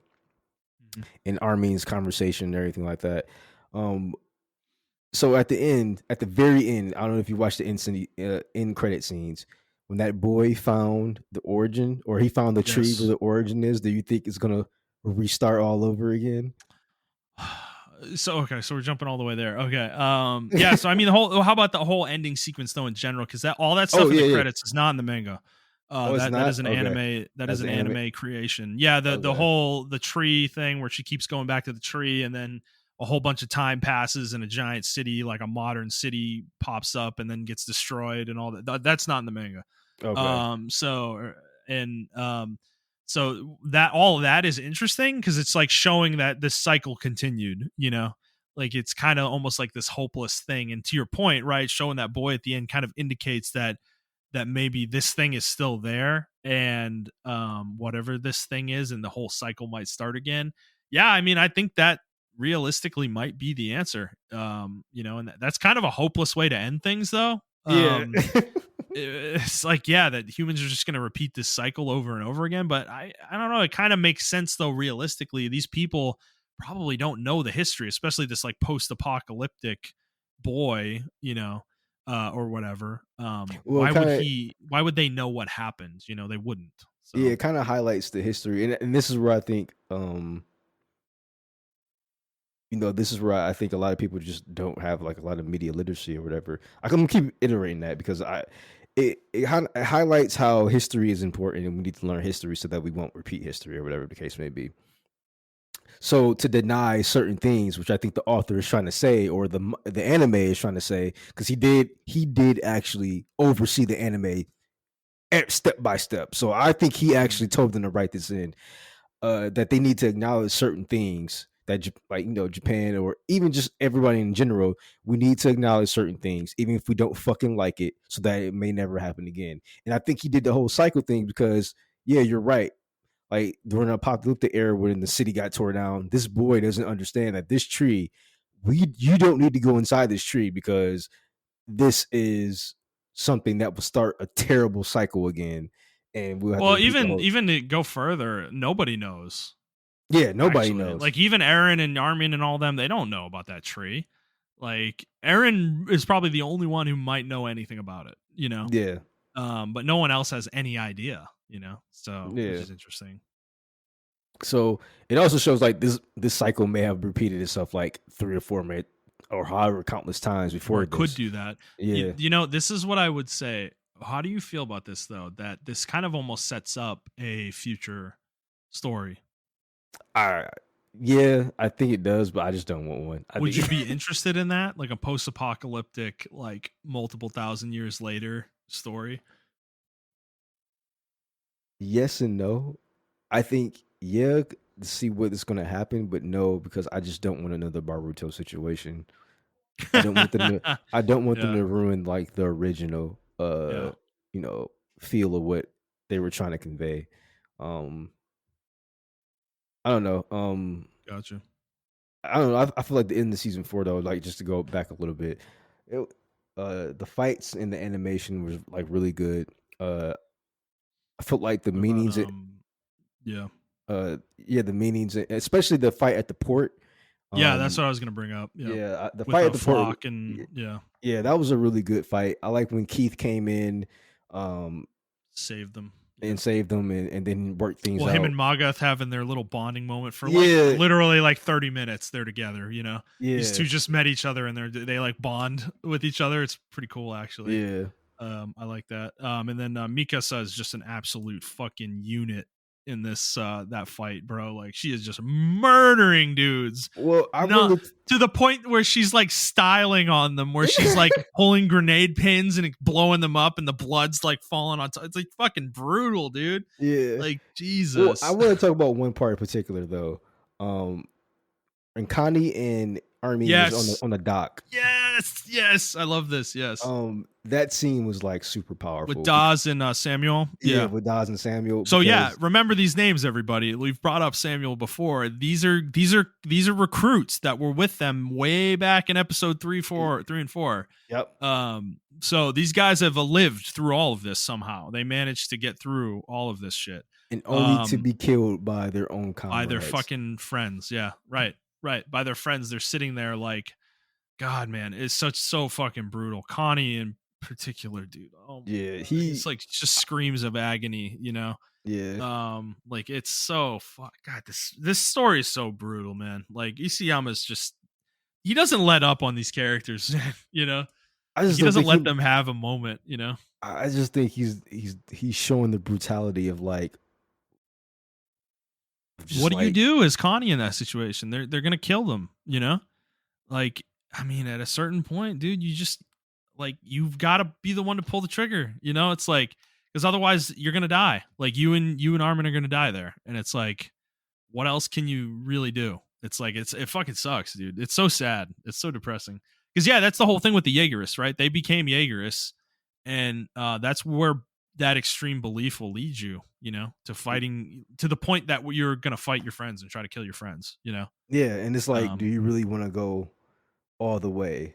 it's a great personification of that whole mentality. I mean, because we talk about Twitter a lot, right? This is the kind of stuff that you see on Twitter. These Yes, extreme views that lead you to exactly. hate your family or like oh, my family voted for Trump. Well, I'm never talking to them again. Fuck them. You know, that kind of thing. Like that's exactly what leads into this kind of situation, and it's Yeah, like and it's fucking like, depressing as shit. yeah, would you hate your brother or cousin so much if a civil war did break out in America that you have to pull the trigger on them, like you're standing over, and have to pull the Right. trigger? Like it's that type of deal. And yeah, that scene on the dock was just like super powerful. It didn't linger on for too much, but you could just tell Connie was just like not the same after that shit. Like he Well, was and kind of like, Armin too, because he also shot um one he shot the other one. So yeah. And they both were just like, I don't know about this, man. Like, mhm. and I think they were both mad. I think it's particularly for Armin as well. Like that's where they were like, we have to kill. There is no other way. We have to kill. I mean, they're trying to save the Aaron. world, literally. Like, Yeah, but they were also yeah, saying like, we can still work it out with Aaron. Like we can still work it out. If I just get on the plane and I get on top of the plane and I talk to Aaron, bro, like we can. I think at that point they were just like, yeah, we got to kill him. Like there is no other way to do this. You yeah, know. I yeah. think John No, was already there though. John was like, he has to fucking go. Like as yeah, much as I love him, he has to go. And then Mikasa was like all the way up until the end. She was like holding on, and then she finally realized like I just have to kill him, which was like right sad. in the middle of the fight. Yeah, Yeah, she was like I just she's got to just kill like, him. man. I mean, her moves there too, dude. Like some of the sequences with her, dude. Oh my god! Like at the very end where she goes into the mouth and cuts his head off. Like holy, like dude, the animation is so good. Yeah. There, it's like really sad too. I actually almost teared up. Like when she's cutting his, you see her reflection in his eyes, and she's smiling, and she's literally in the midst of cutting his head off. Like it's so sad. It's so sad, dude. It's so fucking sad. So I don't know. It's yeah, I Yeah, don't know. I mean, people now the manga, this all happened in the manga, and people are like super upset. Like mhm. they were like legitimately mad that Aaron died. And I was just like, where did y'all think it was What gonna did you go? think was gonna happen? I think they wanted Like, him to win. I think they wanted him to just trample the entire world. yeah, which I mean, I could have seen that as a potential ending for sure, certainly, but um, I don't think ultimately. I think Isayama had a message that he Yeah. wanted to send, and that wouldn't have sent the right. Yeah, That wouldn't have exactly. matched up with what the message he was trying to portray. Um, So yeah, I mean, in terms of the characters too, I just think like John and Connie, they even get their moments to shine in this final fight too. This was to your point about the side characters getting their moment in the sun. Like, there's some really badass sequences from them too. Even like Peak gets like her moment where she's like constantly like transforming like 10 Oh times in a yeah, row and because she can do that. Because yeah, her ripping Titan Titans doesn't. apart and stuff. Yeah, that shit was Um, cool. there's that like really cute scene of her too running down the bone and she's like screaming and she's like, like I don't know.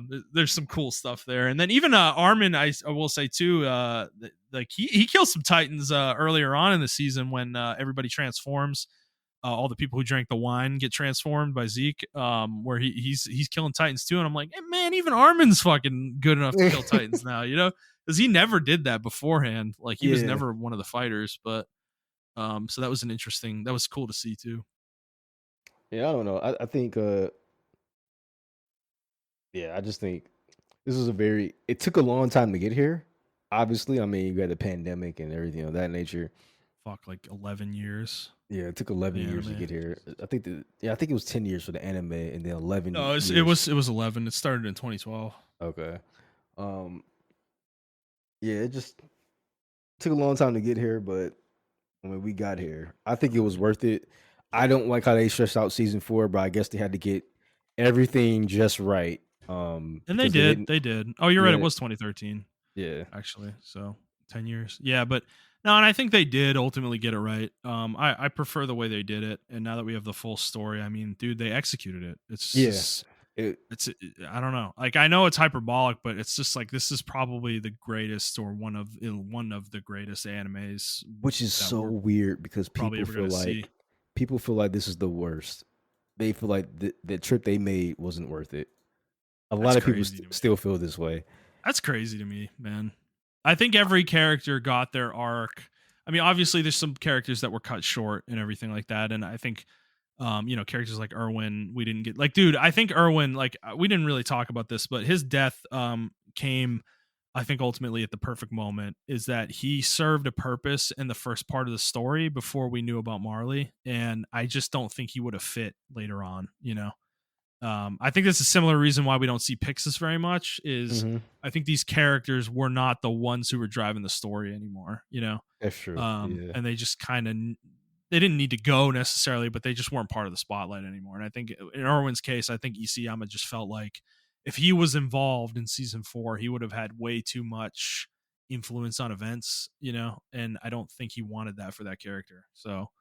Um, so yeah, I don't know, and yeah, I don't understand like how you come out. Yeah, sure, your favorite character maybe died, or certain people didn't get to be with each other. But dude, that's just the nature of what. Like, what did you think you were watching? Like, did you really think you were watching like this happy-go-lucky like Dragon Ball Z story where everybody lives at the end? Like, it's just People think it's a I don't shonen. know. I don't. I Yeah, and just I can't. think to the genre question, right? Somebody I was like trying to look this up, like what do people consider this? And somebody wrote, this is just off Reddit, but somebody wrote it's a shonen seinen mecha horror drama mix, and I'm like, yeah, that kind of works, I guess. Yeah, it Yeah, can definitely be a mix of yeah, stuff. Yeah. yeah. It's not. I don't think it's anything really strictly. Some people do classify it as a shonen, and I mean, I guess it is if you look at it strictly. Like you've got your MC and there's they become the most powerful character by the end of the story. It's just in a different form, but um, I don't know. I don't know. I think it's a great show. Yeah. It was a great journey. I'm gonna love this. If I ever have kids, eventually when they're old enough, fucking watch this shit with them and just see how they react to it. It's gonna be interesting to see people who aren't alive now, who weren't like part of this, like come back and see this story. Like I think Attack on Titan is gonna be one of those things that we see pop up in pop culture like every so often, like every like 5 or 10 years. Where people just come back to it and they're like, God, this is so good. Like, what the fuck, Yeah, this is definitely going to be an anime that even newer generation anime watchers watch. Like, I mean, you always have that anime. I think like Cowboy Bebop's one of those animes that it just never ages. It ages like fine wine. Mm-hmm. Um, maybe like Sailor Moon or something like that, where like you can just watch it. Dragon Ball, original Dragon Ball. You just watching, you're like, man, this is some good shit, you know. And I think Attack on Titan will be that. I don't think the manga would age well, unfortunately, but I think the anime explains a lot more that the manga didn't get a chance Yeah, to which is explain. fine. Most people are gonna watch the anime anyways. Yeah. So I think if I was gonna have it one way or the other, I'd rather the anime be the definitive thing. So, but yeah, I was, I mean, we were at the end, but I don't know. I thought I saw this tweet about Dragon Ball Z, and I thought it was just so fucking funny, um, and how social media and Reddit would have reacted, um, if Dragon Ball Z came out today, and how the reveals that we were having, mm, how we would act towards the end, and it was like talking about the Cell Saga and how crazy that actually is. That this thing is just eating people. And then he's like his reveal, how crazy that is. Like he just knows certain things and everything like that. And we just like, man, Toriyama's a fucking beast, yo. Like, what the fuck? Like, oh my god. I don't And know, man. I'm not sure people would like. But I mean, if it came out today, it would be very different. It would have different animation and everything. So Um, yeah. I don't know. I've really always wanted, and I hope they do this someday, where they redraw Dragon Ball Z like with modern techniques and stuff, and just reframe the whole show, and obviously cut out all the filler and bullshit that Dragon Ball Z had. Um, I would love. I hope we get that someday. Like I really do, because as much as I love DBZ, like a lot of it doesn't hold up super well. Some sequences of it do not hold up super well. Oh Um, yeah. I agree. so I don't know, but yeah, man. Anything else you want to say on the series? I mean, we talked about a lot. We didn't cover everything, but I mean, like we're not going to cover every single Oh thing yeah, in it this. will be So here for like we'd fucking be here for 4 fucking 10 hours. hours. Yeah. It's already So 3.5 hours.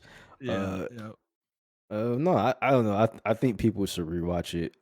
Like rewatch the entire, if you didn't like it, but like parts of it, I still think you should give it a rewatch now that everything's out and watching full context, and you'll definitely Mhm. come out on the other side thinking different things, in my opinion. Yep. Fair enough. And yeah, I mean, I don't know. Yeah, if you didn't like it, watch it through again and give it a different shot or give it another shot. But yeah, no, it's a great show. I don't know what's the next show you think could be this? Like, is there anything out right now that approaches Attack on Titan for you? That approaches it not as far as being deep, but like as far as like me and you are Mm. into. I think the next one's probably like Jujutsu Kaisen, but we gotta wait to the end of that. I don't know. I'm not. I just don't. I don't know. This show. This is one of those shows. I feel like I need to see the whole show before. This is another one where I'm like, I don't. Right now, I'm not super into it. Okay. But I am watching it though. I have continued to watch it. But no, for me, this isn't approach Attack on Titan, but this is just a show I really enjoy. Is My Hero Academia. Oh yeah, I had Um, to, bro. I haven't watched that in so long. I gotta dude, watch it. I love it, man. It's a great show. I think it's a really good shonen. Like it is a shonen, but it's a really good one. Mhm. Um, and has some really good animation, great moments, a lot of good music, stuff like that. So, um, outside of that, I mean, One Punch Man. We need Nah. season 3 of One Punch Man, bro. I need that in my life. I mean, it's not like an amazing show, but I like One Punch Man a lot. Oh yeah, I mean, yeah, I Um, like it too. I just don't think it's super deep or anything like that. It doesn't have to be, so I don't really care. Like, I don't know. Mm-hmm. One Punch Man is it's like a good fun watch for me because I just know he's going to win because he's just One Punch Man. Unless the author does something like where he puts down a villain that does actually match his strength, he has to use his full strength. But I think it's just a comedy anime. That's why I treat it as. I think they're setting up a character that can fight him. I think they are. But that whole guy in season 2, I forget his name, but the villain that was like killing heroes and stuff. Yeah. But I don't know. It's just a fun show. It's funny. Season 1's really funny. I like season 1 a lot. Season 2 is a lot worse to me, but all right, well, fair enough. Montreal, we can get out of here. So all right, guys, if you like this episode, please like the show, review the show, and subscribe to the show on whatever feed you're listening to it on. And please share with your friends. If you'd like to interact with us on Twitter, you can do so at iTrap for the Hokage for Montrell. That is the number 4, not the word. I'm at Thundernut01, and the show is at The Player's Take. And if you'd like to send us a question, you can do so on Twitter, or you can send us an email to theplayerstake01@gmail.com. And that's it for us, guys. We hope you enjoyed this episode, and we will see you next week.